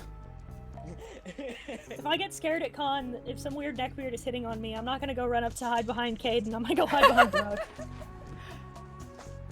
Hey, but then you can make it a good Tails Neckbeard story on Reddit. I can. I live in fear, so I normally cosplay dudes. But this year I am cosplaying a Corviknight Gijinka design that I made up. And it involves me wearing a miniskirt in public for the first time in my life. Oh god. Are you wearing? I'm assuming you're wearing something underneath. Oh yeah, for sure. I'll have leggings on underneath it, and then I'm... You gotta put on some neckbeard repellent though. Yeah, the plan was that I'm gonna be wearing like spats underneath the skirt, and then like lace leggings on top of that, so you won't be able to see the spats. But then if somebody looks under my skirt, shorts, fucker. Now, what you also need to do, this is a genius idea, I literally thought of it just now. You need to get a little post-it note and write, "Surprise, I'm a dude," and put it on your butt. No, you should buy those packers that FTN Yeah! FTN transmit use and put Look that under on. my skirt. Do you have a dick? Maybe. Plot twist. Yeah, someone puts the phone under, it's like, oh no, oh no, oh no. Pega!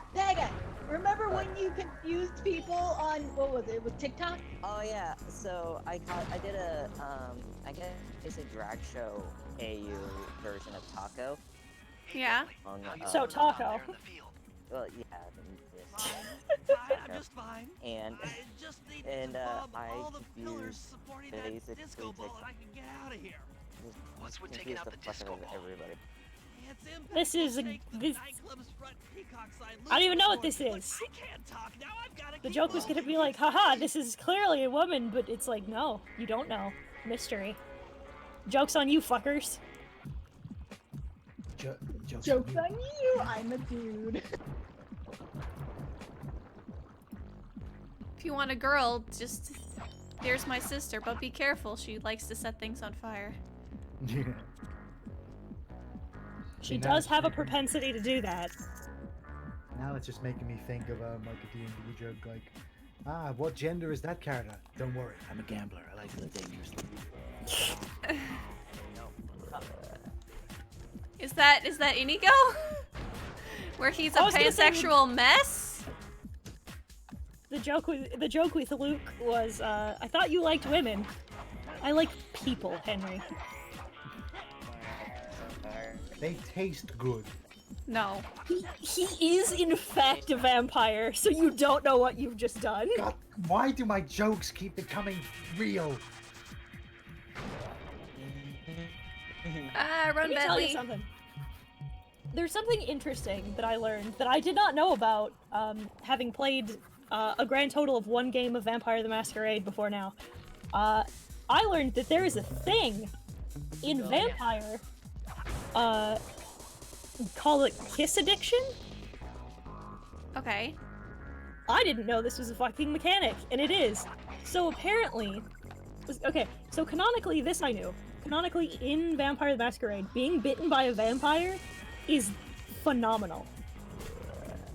It's apparently like one of the greatest physical pleasures a person can experience. I've heard of this. Yeah. Like, it's supposed to be fucking rad. And the embrace, the process of becoming a vampire, is the same way. It's supposed to feel actually really good. Not painful as other media has made it out to be. No.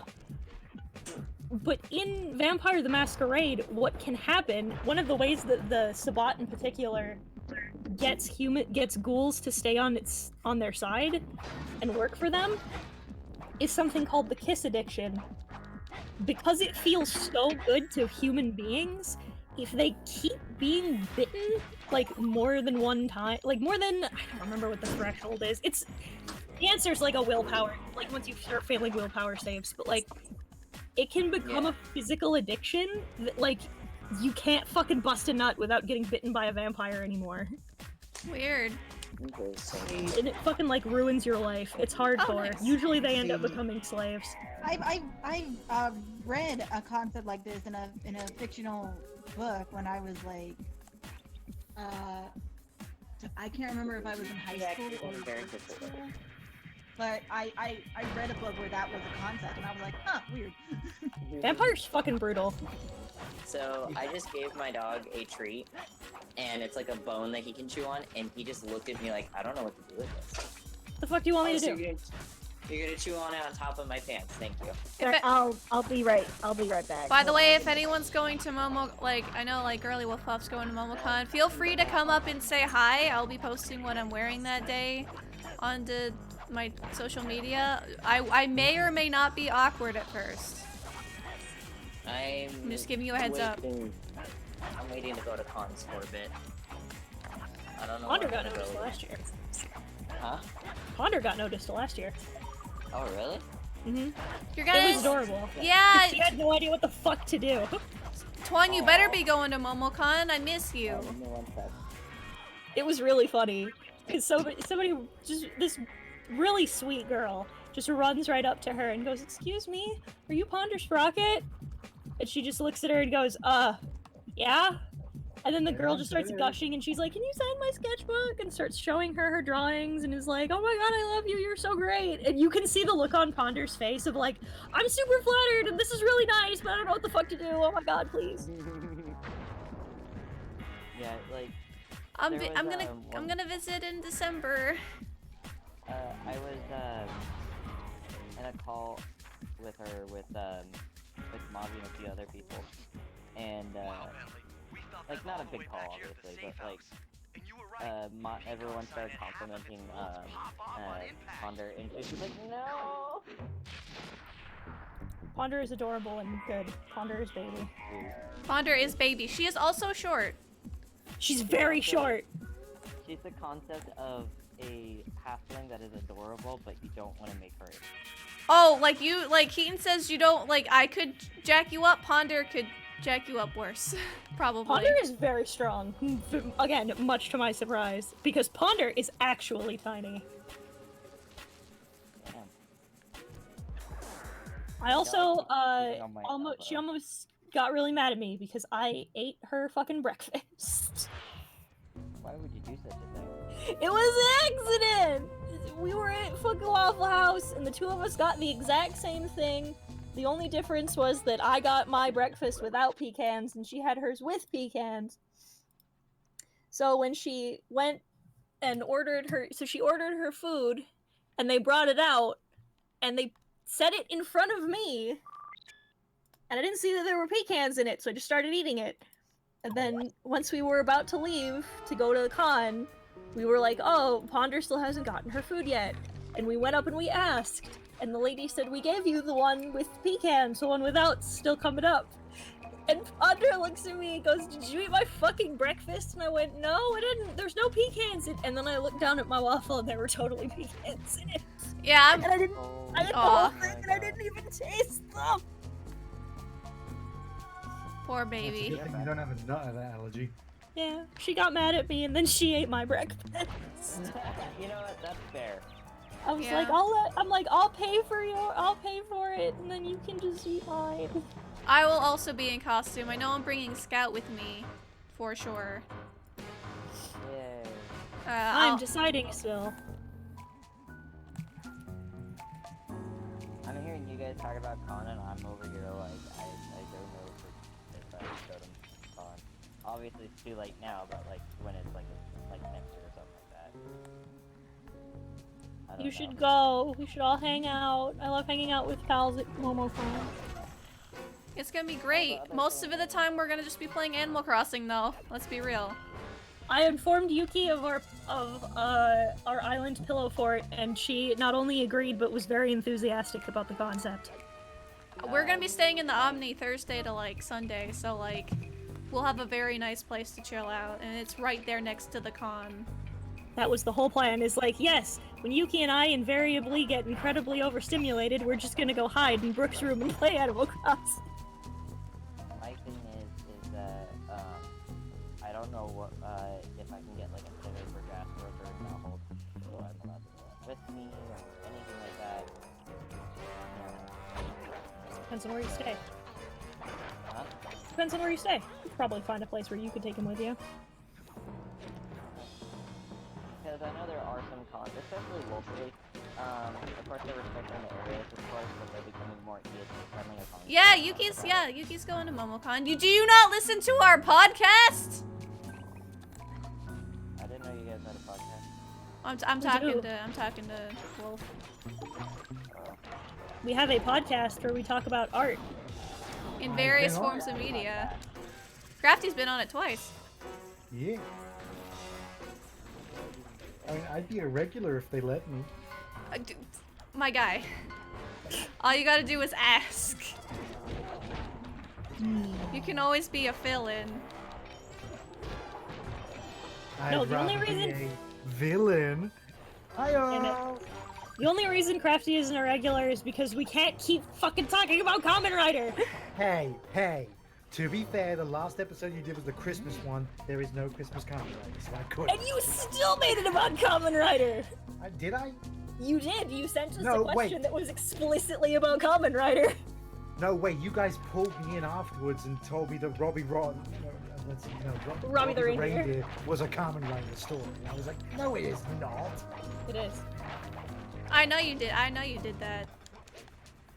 The only reason I remember this is because I had to go back and double check because somebody on Twitter asks me if I told him to go fuck himself, and I did. Okay, what? In fairness, it was the dude who was talking about Die Hard and referred to it as an alternative Christmas movie, and he's fucking wrong, and Was he that can still go James? fuck himself. James Porter can. It's not. It was in fact. You are a shit, and I continue to think that you're wrong. It is not a Christmas. It's not a Christmas movie. It doesn't count as an alternative Christmas movie. Just because it's set at Christmas doesn't make it a fucking Christmas movie. Thank you, Heaton. I mean, my first Halloween episodes were at Christmas. They're not Christmas Those fans are spinning way too episodes. fast to walk on. My favorite response was the one I gave in that, oh, did you know that Harry Potter's a Christmas movie? Because there's a scene in it that takes place at Christmas. Fuck you. The guards are carrying special fragile keys That's that not will how be it works. destroyed See, if you say that, Heaton, but guess what they play at Christmas most of the time before in my you take country? those thugs out. I thought you live in Florida. Yeah, they do that here too. Florida's a country now? It might as fucking well be. Yeah. So yeah, Oh, they apparently, kind of are. This kind of reminded me of a weird law I read last night. That apparently in New Jersey, it's illegal to commit murder while wearing a bulletproof vest. It's illegal to commit murder, period, end of thought, isn't it? You would I think. don't know why they added the bulletproof vest part. They're like, no, it's illegal to murder while wearing a bulletproof vest. It's like, what? I think it's like a felony. It's like a... Well, no, murder's a felony. You know what I mean? It's like a... Yeah. Is it? It's upcharged. Either way, it is dumb. Doesn't NBC stand for like National Broadcasting Company or something? Or does it not stand for that? No, it does. But no, like, I was just, like, scrolling through, and I was like, oh, yeah, this. And I'm like, are you fucking serious? Yeah, it's like double illegal, and I don't fucking know why. Wait, what's double illegal? I've been trying to play the video game and read chat. No, there's a law where in New Jersey, it's illegal to commit murder while wearing a bulletproof vest. Oh. Yeah. But what It's if legal not? if you take your shirt off, it becomes legal, but... If you're wearing a bulletproof vest, then it's legal. I'm pretty sure they don't enforce that law. Look, there's weird laws all over the place. That was one of my favorite things in middle school to look up was weird laws. I learned something really interesting about hunting law that I didn't know. That my dad told me it is I don't know if it's illegal everywhere, if it's just up here in Minnesota, but it's illegal for you to sell duck feathers. Yeah, that's just. That's particular. Well, it's illegal to okay, so like we have a duck season naturally. Yeah. Rabbit season. And you can like hunting the ducks is fine. Trapping the ducks is fine. But you can't sell their feathers. Even if you've hunted them, you can't sell their feathers. And I asked him why that was, because I was like, that doesn't make a whole lot of sense. Like, if you killed them, why can't you sell their feathers? And apparently it's because, like, forever ago, people would overhunt and then poach them purely to sell them for, like, hats and such, for, like, decorative purposes. So now selling their feathers is illegal. Okay. That makes sense. Alright, that makes sense. To an extent. Not just in general, but... I also know you can't... This is something that's never made me fucking sense. So you know like a crossbow? Yeah. Yeah. Like the kind that fires like a gun? No shit. You can't hunt with those in Minnesota. Okay. They are illegal. Because, quote, they are unfair. Okay. It's unfair. You can't do that. That's Weird fair. flex, but okay. We'll go along with it. So, for the longest time, I was like, what the I look at my dad and go, what do you mean unfair? And he says, you have to, so while you can, like, still bow hunt and such, you have to be able to hunt with a weapon that will kill the animal humanely, and that is sporting for the animal. Hey, I just saw your new course. I love it.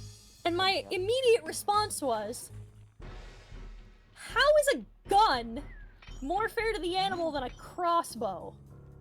That is a good question. I don't know. It's just as easy to use a crossbow. If not just as easy, actually a little bit harder to use a crossbow than it is to like use a gun. Well, he explained it to me, and it makes sense. Okay. It's just a weird phrasing. It is a disadvantage because it's quiet. If you fire a gun and miss, the animal has the chance to try and run off. If you fire a crossbow and miss, the animal won't hear it. Alright. That is why it's not sporting. I did not know that. Fun facts. That But okay, that bows does actually do the make sense. same thing. They do, but the sporting chance is that you have to pull another arrow out. With a crossbow, you can just ping, ping, ping until you hit. I also learned, okay, random hunting facts with somebody who doesn't go hunting. I also learned you can in fact get a license to hunt moose in the United States. Yeah. They have a lottery where you apply, and you can get, I think they give out like, I don't even think it's 100. I think it's like, I'm actually gonna look it up. I'm curious. It's not a lot, is the point. It's not a lot. It's so few. I know in Alaska it's illegal to give alcohol too. How many moose hunting live? But I think it kind of makes sense why no one really wants to hunt because they're kind of assholes. Permits. Keaton just kind of has the energy of someone who's seen God before and wasn't impressed. Thank you. I appreciate it. You're not incorrect. Excuse you, God is good and God is great. I'm sorry, I don't think it is like 100. I don't follow God. Your God is dead to me. Oh, okay. Wow! What? Yeah, no. I wanted to say it's 100. I was wrong. It's 200. 40,000 people applied, and they give them out to a little over 2,000. So 6% of the people who apply will actually get a license to hunt them. But I know, like, so it's super slim that you'll get the chance to do it. And apparently, once you get the license to do it, you have to do it that year. And you go out in a group of like 4, and you get to hunt 1 between the 4 of you. And if you miss, too bad. If you miss that day that you're scheduled to go out, you never get to apply for the license again. The rest of your life, you get 1. Everybody gets 1. Everybody gets 1. Everybody gets 1.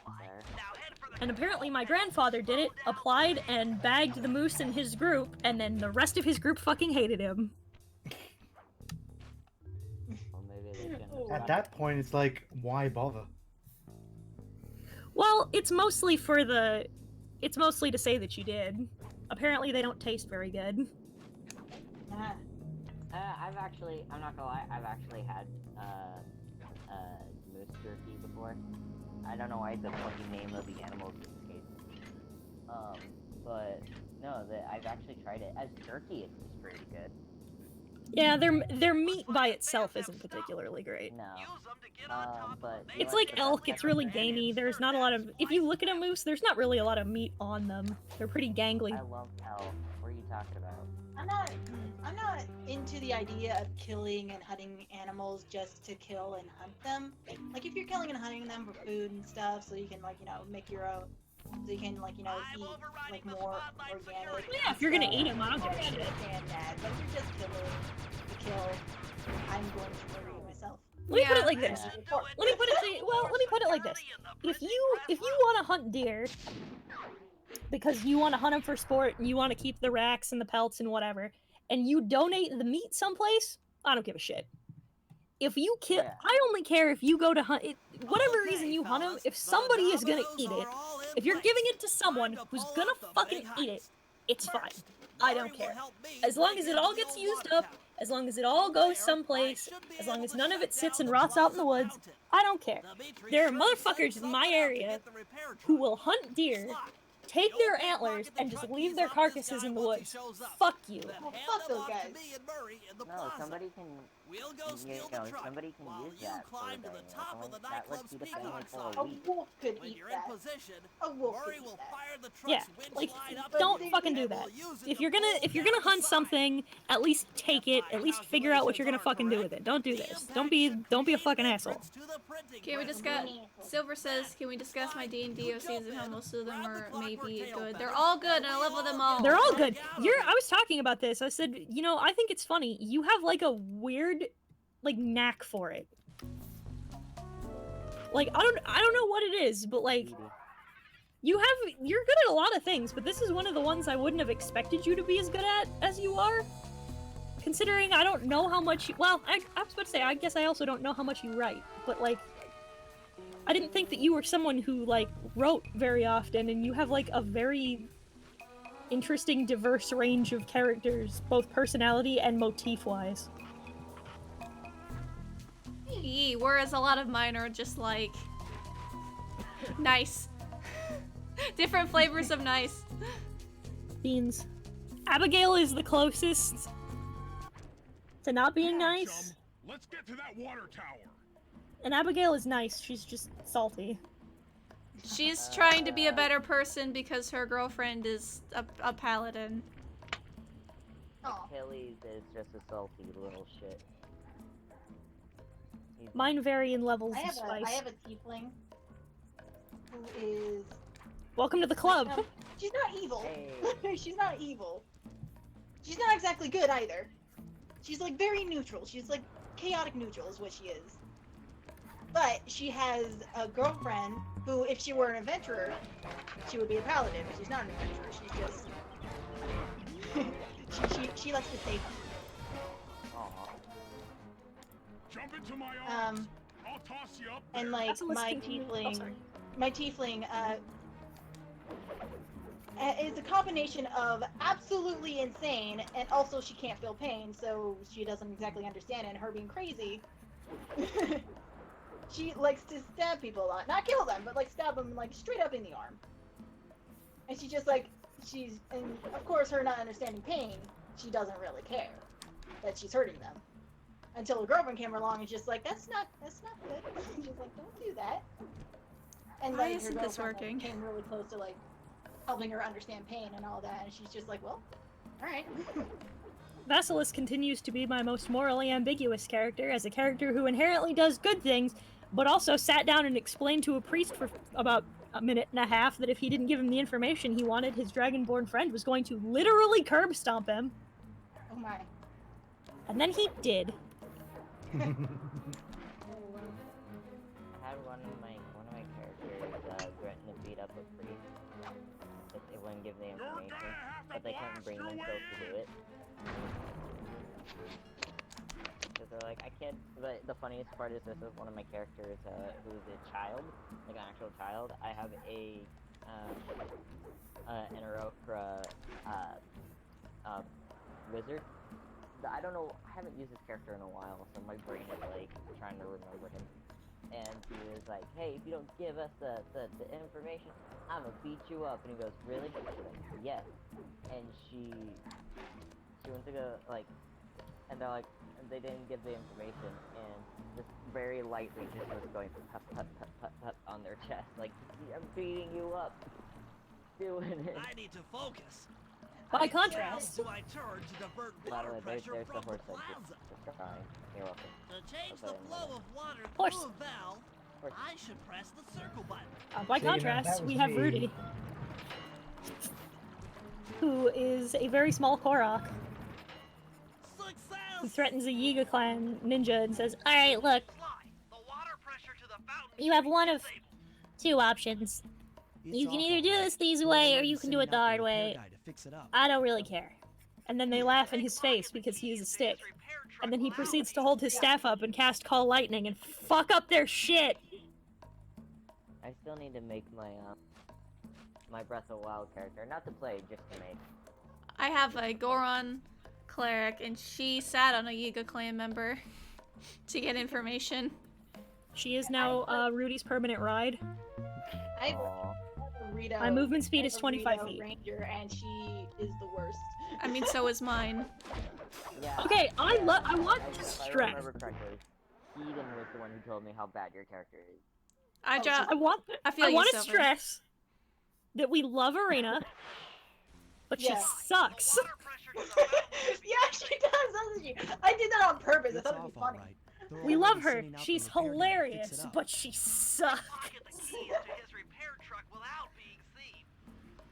It's just But hard. But you know what?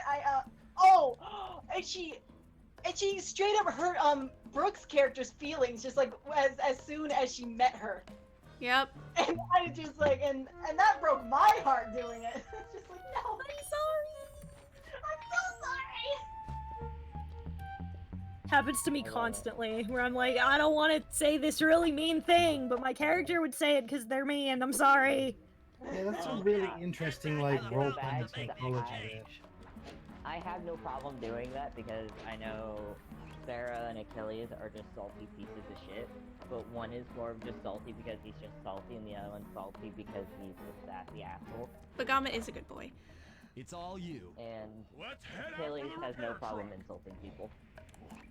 Like, in a game that we're currently in, like, one of our party members is a goblin, and he was just being a little shit, just to be a little shit, and Achilles just turned to him, spoke to him in goblin, and being like, if you don't stop, I'm gonna punch you right across that cliff. And no one will like you down there either way. And, like, the character was like, oh. It's hard for me to get into a space with someone that's a completely, for the most part, unredeemable. Or to be like there, to have them be a huge dick. And the closest I've gotten is Erithia, my dryad druid. Yeah. And she's like, just dumb. And she's just, she's full of herself, but she's like, not to the extent like she thinks others are beneath her. She's just like, yes, you're gonna be awesome. Yeah. It's not you're less than me, it's I'm so much better than you are. Oh, Kaiba mentality. Yes! Kinda, yeah, and she's like, you're going to be the best that you can be, and we're going to do it, despite the fact that she's constantly gotten her ass handed to her. Yeah, definitely Kaiba. Yeah. Like... Which is funny, because Kaiba is Brooke's daddy. Achilles kind of has a reason why he's an asshole, because he just doesn't want to, like, because he's a half-elf and attracts a lot of negative attention, he doesn't want other people to deal with it, so he purposely pushes people away. But until he met his partner, and he wouldn't leave him alone, and he's like, what the fuck? So he tried really hard to be mean to him, and, like, Karen's like, ah, you're funny. He's like, what the fuck is wrong with you? I think my most aggressively, like, bitchy character is probably Kaz. And he's... Boy, let me put it to you like this. I'm real mean to my fucking characters. Like, real mean. And Kazuo's whole life is kind of a fucking train wreck. So he's just kind of a huge dick 24/7. Like, he has told his party members to their faces that they're worthless. Oh. We had a fantastic moment when we introduced a new character. I'm in position. And he was like, he asks Kazuo specifically. He's like, what's your take on the rest of the group? And it's just and I'm like, just Kazuo just looks over the table at everyone else, looks back at his drink, looks at Caladri and goes, do you want my honest appraisal, or... He goes, yeah. Or would you He like looks me at to them, lie? and he just leans back and just pointing at them goes, helpful, useless, useless, helpful. You're like, thanks. He just holds his drink up and is like, fuck this. He has had a not good life and doesn't deal well with people, predominantly because he's an assassin. Playing Rogue is fun. Playing Rogue is more fun when your DM's an idiot and gives you a sword that does 6d6 psychic damage when you already have like 10d6 sneak attack damage on top of your assassinate. See, here's the difference between you and me. MSN's good. I love him. I'm an asset. You're a paycheck. Yeah, that's pretty much it. Like, unironically, that's that's about it. We're just driving up right now. Get ready to grab the tow harpoon. Sorry, my brain just out of nowhere. Yeah, I'm zoning out. I should probably get something to eat. Hooks on. You do pull that. away. Food is good. Food is important. Your body needs food to live, fun fact. No. I would love to do a monthly D&D podcast with you, Silver and Heaton. I would like this.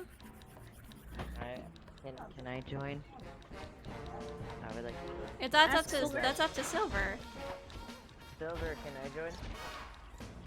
Because I could go on for hours. Jasper, because that I'm has not- been sitting in the I'm not corner really for a while. Like, I like D&D, but I'm not really that proficient in it. Like, the most I do is just, like, make... That was Pega. Pega asked to join.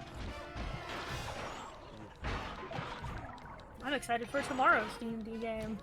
Ooh, there's a game tomorrow? There is for me. Okay. But we got a game tonight. We do! We have Dark Matter tonight, that's correct. I forgot all about it. Yeah, my other DM is really... Silver said yes, by the way, Pega. Yay! I'm getting Zad. Grab the clockwork tail feathers and we're Don't get sad. out of here. No, Zad. Oh. Z-A-A-D. My pacifist half-orc. Good boy. He's the good boy. I'm super excited. He only kills to survive. He does not kill for sport. Lazarus is the good boy who does good boy things. This is gonna be the good boy podcast. I'm looking forward to developing Nairine and Lazarus's friendship. It'll bring more than your house. Lazarus is the character that I play in the game we're playing tonight in Dark Matter. He is a fishman who lives Sure, go ahead, in a Dragon. diving suit. Yep. Oh, does he live under the sea? No. His diving suit's full of water. And if he doesn't get more of his special water, he'll fucking die. Oh. I'm not sure if it's been taken, but we can certainly call it that, Silver. Clockwork will never again see the light of day. Just hand over the tail feathers. He's a good and a soft, and Ben is testing my fucking patience. I do need to finish Zad's new character sheet because I was updating him. I hate how Justin picked a broken class that was from that book and a broken race. And he's better than me in every conceivable notion. Why do I need to be there stats-wise? I hate it. I'm here with my optimized narrative build of my tiny fish boy who wants to build things to make his race live. Because backstory related guilt. Or I could go a little extra. Wait, how am I supposed to... Do I just whack him? I'm just trying to whack him.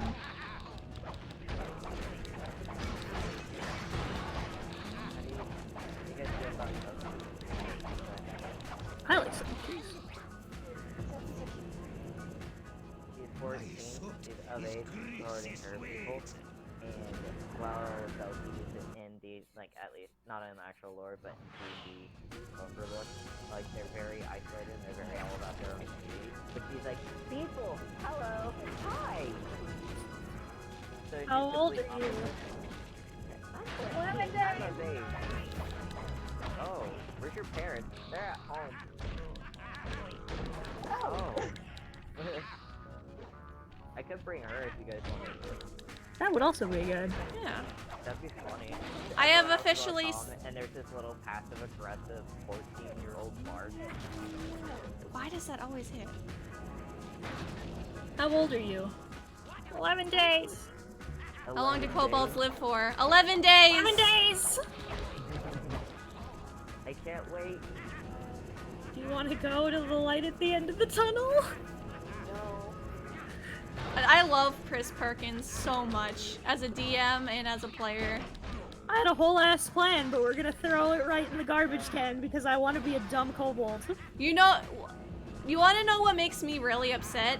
Is that Matthew I mean, is that Sam brings Matthew Lillard out for a bit, and then he doesn't guest appear in the episode at all. Get fucked.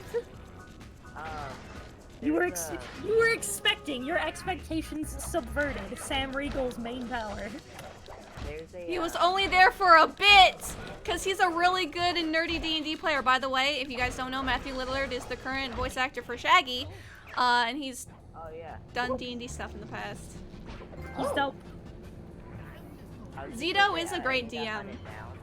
I know there's other people who watch Critical Role and might actually know that, have like know where the link is or anything, but I need to find the link where apparently, I'm doing you a favor.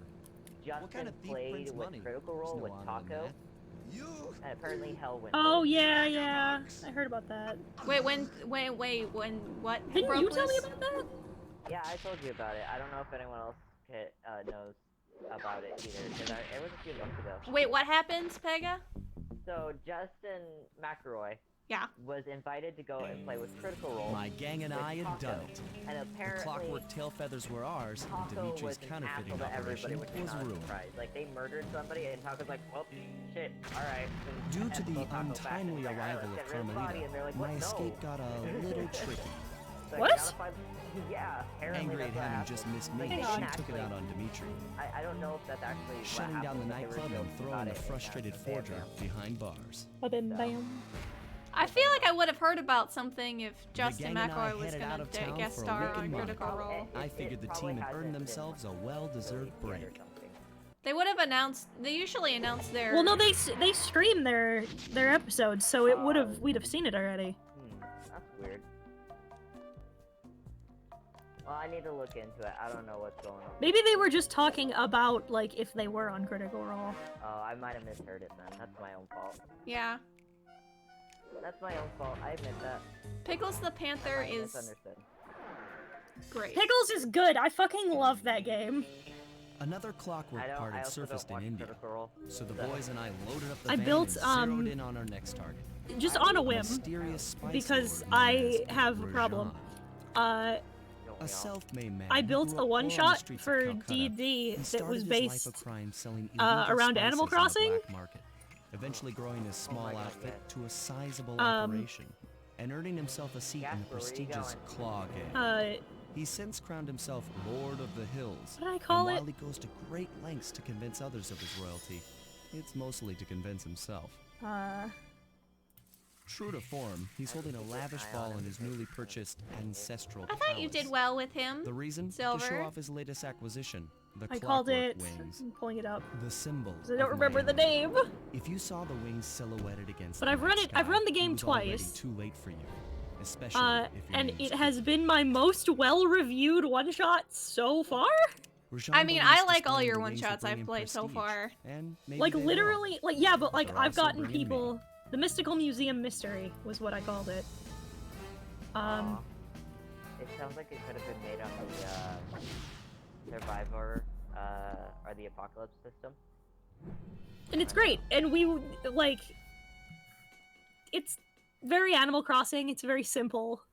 The premise is that Blathers calls for your help because somebody stole the T-Rex from the museum.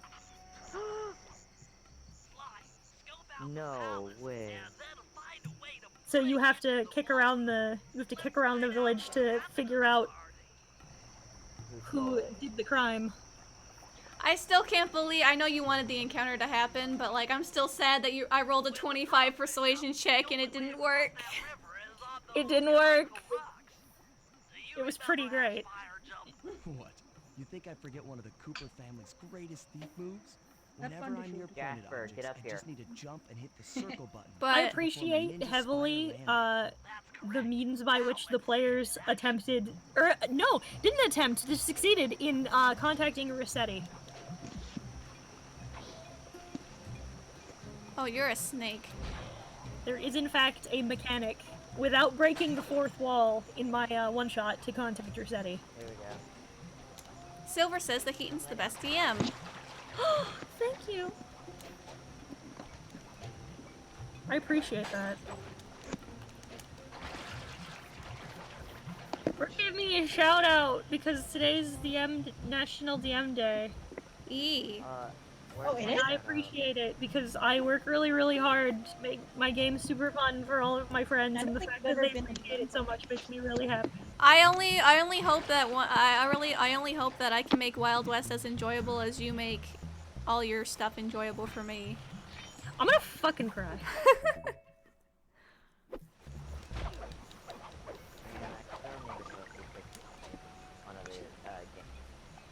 Silver I'll says invite you to the one-shot server. Silver says she's so good. She's good at writing descriptions and keyboard smashing. Is what I can't read keyboard smash. I'm not proficient. I do my best, man. Let me tell you something. I ran a game for the card shop where I normally play. I run one-shots there every once in a while. And I love running for them. They're great players. I want to run for them as much as humanly possible. I'm talking to the owner to see if I can't run more, but the thing was, listen, Brooke, Silver, if Caden ever hears this, Caden, I love you.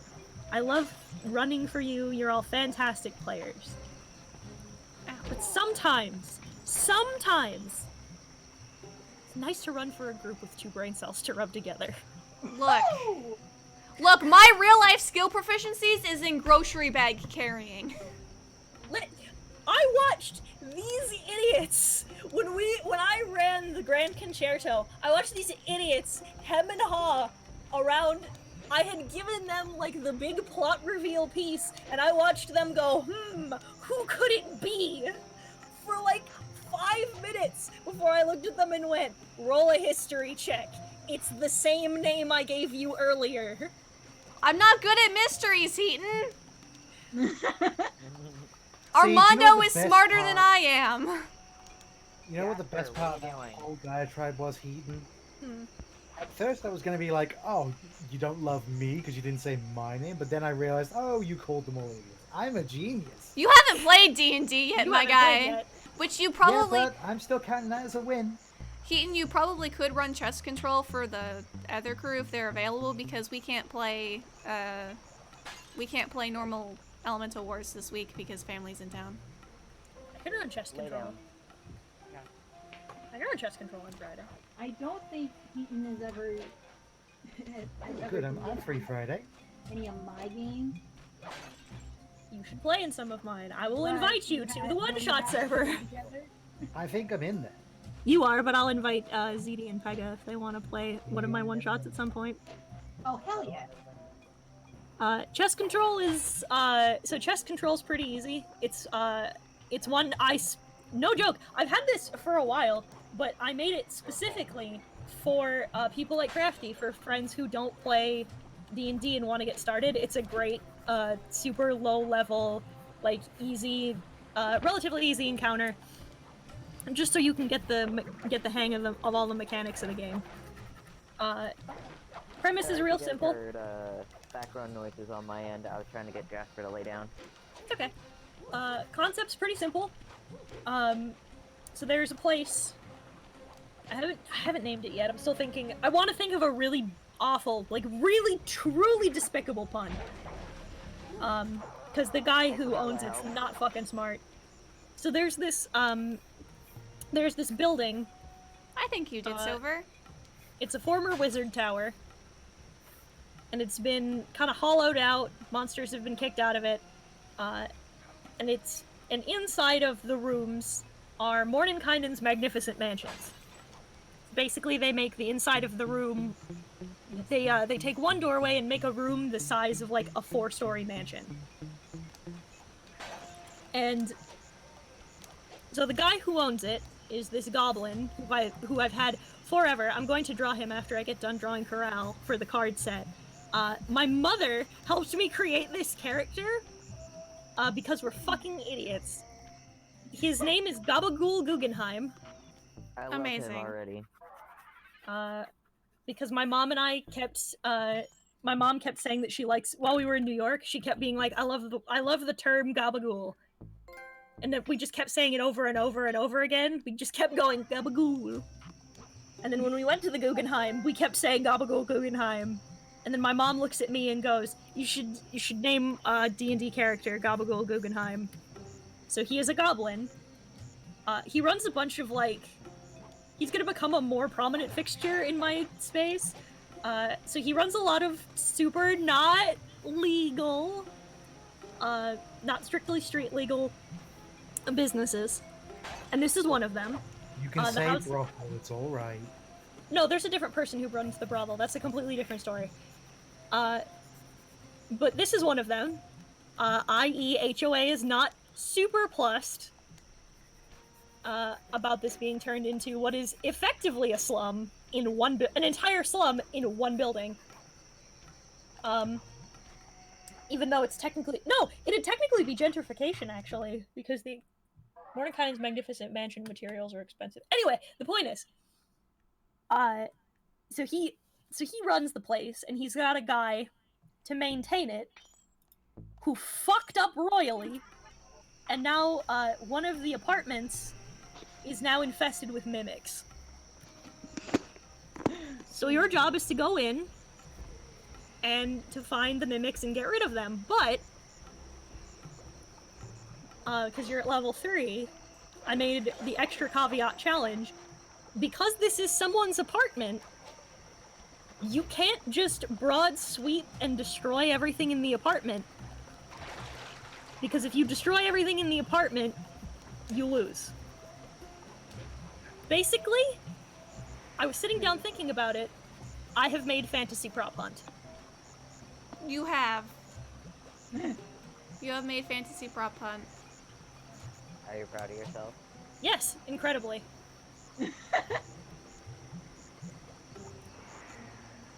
It took a surprising amount of work, because I had to figure out a scenario in which you would have to fight mimics and not just fucking carpet bomb them. And this is my solution. If you do that and do too much damage while you're inside the mansion will disapparate, and then you're fucked. I have a character that would just do that and not care about the consequences. Well, here's the fun thing.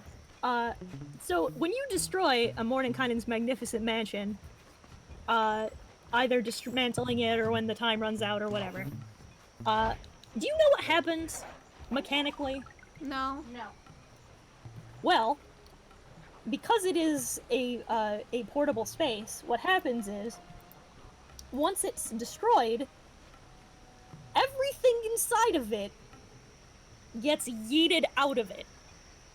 It's like turning a bag of holding inside out. You are in a wizard tower. So I hope you're okay with being thrown out of a building at Mach speed with an entire apartment's worth of furniture coming behind you as you get slammed into a stone wall across the thing. I will, in fact, roll force damage, and you will, in fact, die. Here's the thing! My character would still do it! If you're fucking ready to die, I can't fucking stop you. This is a level of suicidal I was not prepared for. No. She's not suicidal. She's just absolutely insane. And since she can't feel pain, like, she feels like she can live forever. Ah, yes. An idiot. Yeah, exactly. Ah, confidence. So when someone warns her, don't do this thing, she's just like, I'm gonna do this thing! I'm also, okay, look, I have a TikTok, but I haven't, like, advertised it. It's mostly been, like, if you can find it. But I might end up advertising it soon, because I swear to fucking God, tomorrow, when I finish, Hungry Games, I'm gonna fucking, I have to put Ben on blast. This motherfucker, okay, so the premise of Hungry Games, which is another one I'd like to run at a different point, because the dudes who ran it made it really, really fun, is a noble invites you to his home and gives you the promise of a huge reward if you win a cooking competition for him. Oh wow. The caveat is that it's held on his property, and you have to go out into the woods behind his mansion, and you go out and you hunt 4 animals. Whatever you kill out in the woods, you have to cook.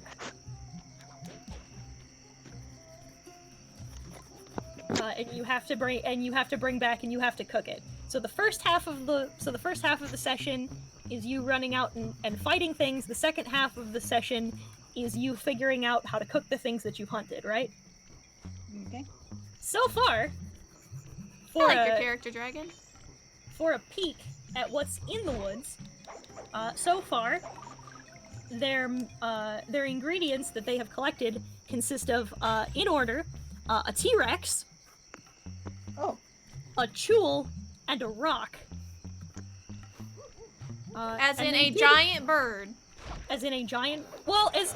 Giant's not... Gargantuan bird. Yeah. For size reference, they are size class Gargantuan, and their wingspan is about the size of a football field, so, you know. Okay, I figured this out. So Hunger Games is basically Toriko. Yes! It's a very good one-to-one. So those are their current ingredients. But so as I'm playing out this session, and I'll tell you the story of how they fucked me over, but I'm still incredibly proud of them, in a second. But so at the end of the session, I noticed that Ben, the guy who usually DMs for us, has been, like, frantically scribbling in notes the whole time, and asking a bunch of weird questions, like, how much does this weigh? How much is this? How much is that? Etc., etc. And so I ask him, what the fuck are you doing? And he holds up a notebook. This man, this absolute nutcase, is writing out, like, a Michelin star restaurant menu. Like, we sat there and we're like, explain this to me. And he explained it to us for, like, 5 minutes. Oh. Like, how we were going to cook them, specifically what kind of, mise en place, or, like, you know, like your veggies and stuff that were gonna go into it. Like, the whole 9 yards. And, like... What a mad lad. It sounded good! The funniest part was, Eric looks at him and goes, well, you know what this means now, Ben. He goes, huh? And he goes, it means you have to make this and then bring it in. And you know what? I wouldn't fucking put it past him. I don't think he'll do it, but the fact that I can't say he won't with 100% certainty says something. The man's apparently... Because I was like, how the fuck did you... I didn't know that you were this good at cook. And he goes, I'm a chef at my second job. I'm like, what the fuck? Who are you? It was nuts. It was nuts. And I have to take a video of it, because I need proof. Oh, do you remember the TikTok of the guy who did an orphan campaign? And his party finally got into a house and they had plumbing and they thought that the toilet was a everlasting thing of water. Yes. I love Amazing. that so much. I mean... Yeah, it's about right.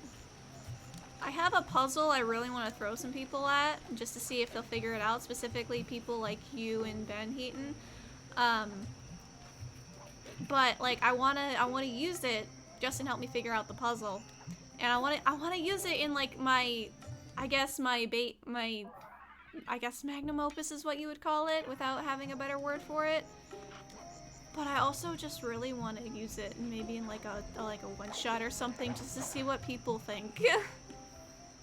You know? I would be down for that. That's what I do. I'm like, that's why I have the one-shot server, is because I come up with a lot of, like, I came up with the concept of the Hungry Games because I watched the video that Kanekuo made on, like, cooking mechanics in D&D, and I was like, I want to do that.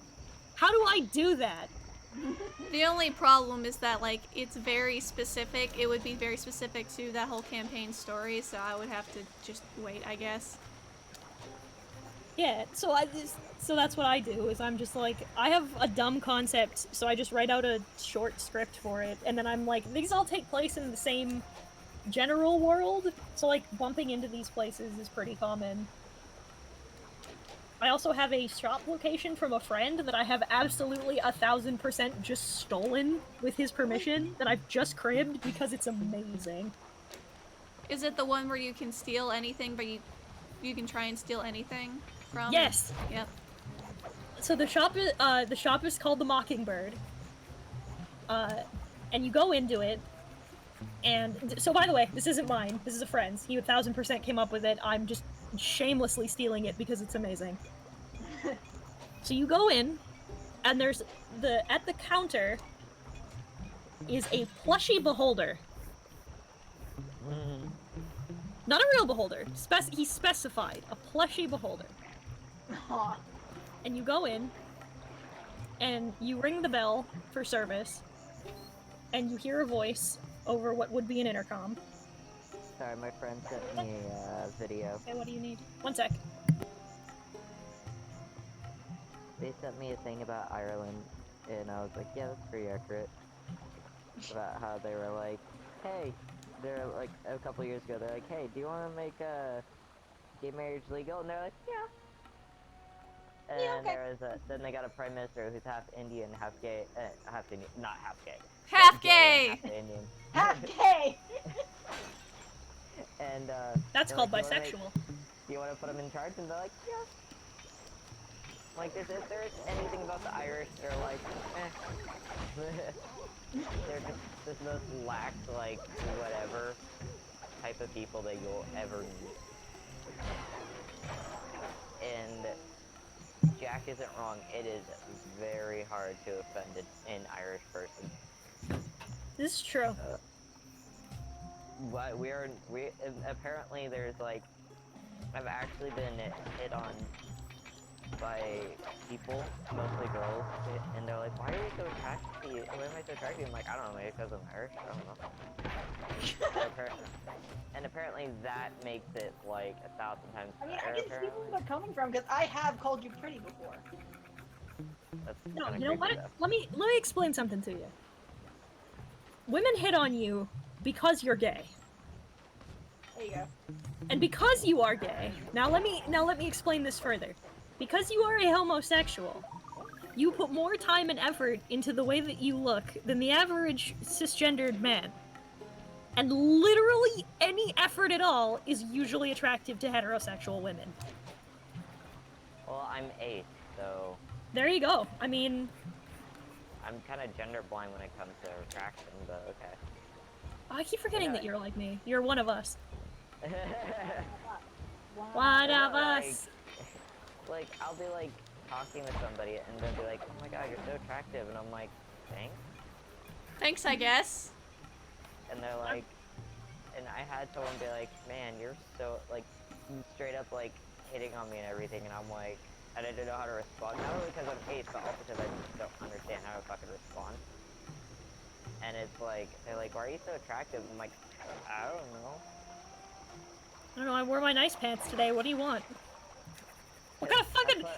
What kind of question is that? I got a cool shirt. Does that help? Like, just aside, I agree with you. What kind of fucking question is that? Why are you so attractive? Bitch, like I know. I don't know. You ask me. You're the one who's hitting on me. Yeah, I was about to say, this is your, this is a crisis in your pants, not mine. Like, for you, I can take or leave you, but right now. Time to run. I'm just here, like, man, I'm just here ordering Mickey D's. I don't know what you want from me. Ma'am, this is a Wendy's drive-thru.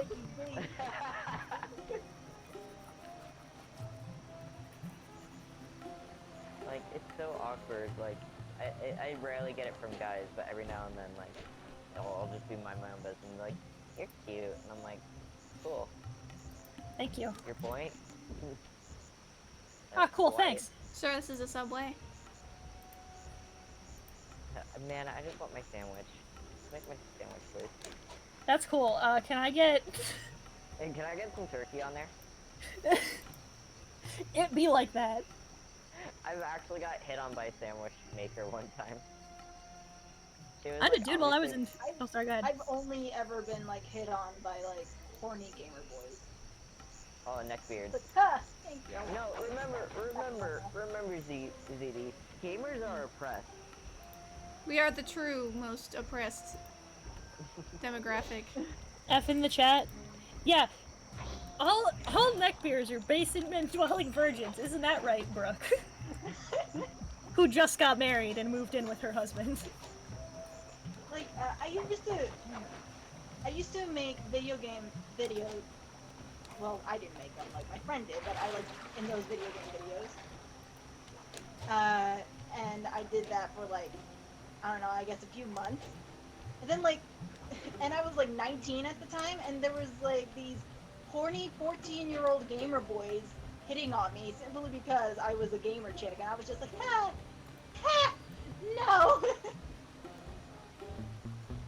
Yeah, I had when I was on my old channel, I had a bunch of people like hit on me just because I was into it. I'm like, cool. Thanks, fam. Silver posted a baby in the chat. So cute. Is it his baby? Is it the doggo? It's the doggo! Baby! Baby. Sweetheart. I don't get hit on. I just get asked out. I mean, like, I've only, like, the only people that have really... Like, I know people have had crushes on me and stuff, like, before, but, like... I don't know. I feel like I've had the least intrusive relationship life. I don't know. I was very aggressively hit on when I was in Philly. Oh boy. Like, he just jumped out was like, I like you. Okay, I want to preface this with, he was incredibly nice. Like, he wasn't creepy about it, it was just super overt. He was a nice guy. We were at the big underground, like, food market place. I don't remember what it's called. Reddington Market.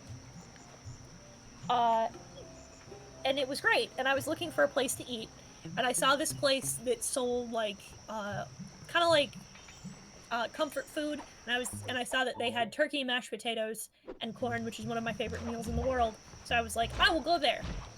And the dude behind the counter, first of all, I didn't pick up that he was hitting on me, because he was incredibly handsome. He was a very good-looking man.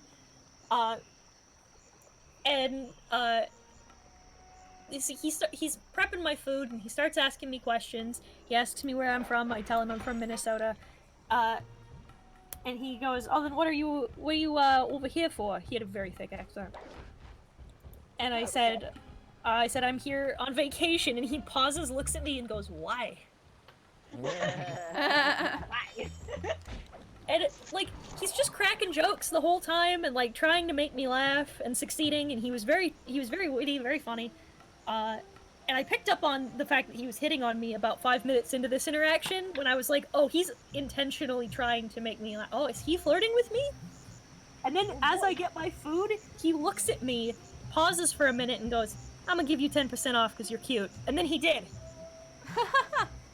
Oh my god. And I'm like, oh, thank you. And it was weird. I've never been so overtly hit on in my life. I want to state, he was super polite, he was super nice, and he was very smooth. I just didn't know what to fucking do with that. What am I supposed to do with this information? Alright, with me... A 14-year-old fucking cried because I told him no. It's just like... It'd be like dude, this. What you're asking me, like, still, I was 19, and I was like, dude, what you're asking me to do is very, very illegal. No. Also, hello. Crafty's horny on main. When am I not? I was about to say, the sky is blue. Yeah, like, we've established this. Saying Crafty is horny on main is like saying Mavi's horny on main. These are just facts. I was gonna say, with me, it's the complete opposite. I am completely, apparently oblivious until way after the fact. Yeah, I'm pretty. I would like to think I'm pretty oblivious as well. Oh, so you're just your persona on the internet. More or less. But here's how it goes. I used to work in the Florida Mall, which is like, you've got this really nice food court. I went there like every day because like I worked there. It was so easy. and there's this girl that was working at the A&W there, and she would always take my order and so on, and she would be friendly and everything. I'd never been there with my missus in that time because she worked elsewhere at the time. And then one day, this is after like several months of working in that place and like talking to this person, I show up with my missus and everything's all normal. We get my food and everything. The next day, I go into work and the manager of that store calls me aside and he's like, "Hey, buddy, come here a second." I'm like, "Yes, what's up?" I said, "Was that your wife yet? Was that your girlfriend yesterday?" I said, "That's my wife." And she said, "Oh no." And then I'm like, "What?" It says that the girl who always takes your order. She was crying back here, thinking that was your wife. Turns out she had a thing for you. I was like, "Oh come on! I didn't even do anything." You just It's not existed. my fault. This is what you get. Curse being so attractive. Like, I am literally one of those girls that's like, I've never had to worry about being asked out because, or like asking someone out because they've always been the one to ask me out. Like, my ex before Justin was the same way, like, my ex before that was the same way. I feel like it's unfair that I didn't have to try. No, like, it... Needless to say, things were a little awkward after that. Yeah, I found out when I used to work at McDonald's that there was a guy, that one of the managers got mad finding out that I was sadly with a dipshit at the time, but they got mad finding out that I was in a relationship and they were upset about that. I'm like, oh, okay. And it was just weird because I didn't realize he was hitting on me the whole time. And I was just like, this guy's nice. My dumbass didn't realize it. It's like, oh. Oh, he's hitting on me. Missing 2 clue bottles somewhere. Did you say glue or clue? Clue. Missing the glue bottles. Yes. Bentley's gonna have to glue all the. He's gonna have to put all the pieces together to figure out the code. I apologize for what I posted in the no mic, and at the same time, no, I don't. I was about to say, no, you fucking don't. You never feel sorry for what you post. It's a new thing. It's called the Baby Pod, the vaginal sound system to give your fetus a concert, and picture next to it is the Resident Evil soundtrack. Oh my god. What the fuck? You know. I think I got all of the bottles relating to... For your vaginal sound system needs. I've never wanted that. Well, you do have more power over your life than you may think you do. Like, obviously, things like mental illness make things tough sometimes, but like cutting out a lot of self-deprecation and things like that make a world of difference, and just feel just like, I don't have the words for it right now because my mind's kind of mush, but like, you have more power over your fate than you think you do. That's the overall point. I appreciate your wise words to the chat, but out of context, for somebody who can't see it, for a split second, I was like, for all your vaginal sound system needs, I've never had a need for that. You have a lot more control over your life than you think you do. I was about to be like, Brooke, are you about to tell us a story? No. Let me tell you about this one time I played Country Road in my vagina. Hey, can I tell you something that, can I tell you a couple of facts about me that you might find amusing? Yes, please. Well, one, when I was little, and, you know, I've grown up Christian, still ain't Christian, I'm pretty open about that fact, and, you know, you learn about the commandments, right? And it was like, don't commit adultery, and me being the young child that I was, I thought adultery was wanting to be an adult. You're a poor sweet child. And That's so I adorable. was crying to my dad. I was like, I don't want to commit adultery. And my dad's like, no, that's not what that means. I don't think he actually told me the definition at the time because I was like young, but like, yeah. The difference between your dad and my dad. My dad is very blunt. It was a long time ago. I don't. If I was a small child, he would have just straight up answered. Also, I constantly have, I feel like I have the Taz version of Zone of Truth on me at all times. It's compulsion. It's like compulsory tell the truth, like Zone of Truth. Like, I can't really tell a lie. Or I just like, oh, I did something. Oh, I immediately have to tell you that I did something bad. I want to hit you with something before I hop out. Fucking, so it's today, Happy International GM Day, and so Matt Mercer was like, oh, there's too many, but I'll try and thank a few. And one of them was, he says, thanks to Marisha Ray, Executive Goth and Voice of Brian for fearlessly taking to the GM seat and including me in their own chaos. And then fucking Liam O'Brien retweets Matt Murdock with the fucking gif, I learned it from watching you! Nice. Like, apropos. Also correct. I'm missing 2 clue bottles and I don't know where I'm gonna hop out. Alright, see you tonight, Heaton. It'll be fun. Please kick ass. I'll do my best. But... They sound interesting. I haven't been able to read chat too closely, Dragon, but I think you got a good head on your shoulders.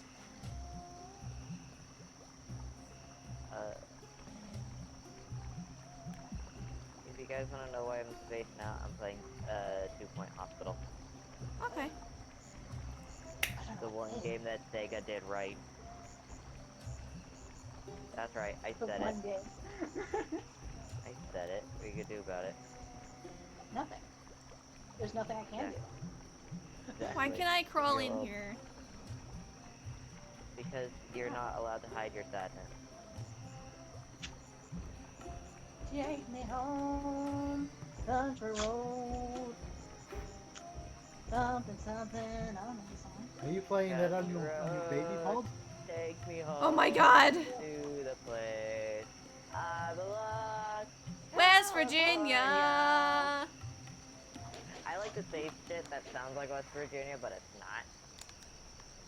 West Virginia. West Virginia. West Virginia.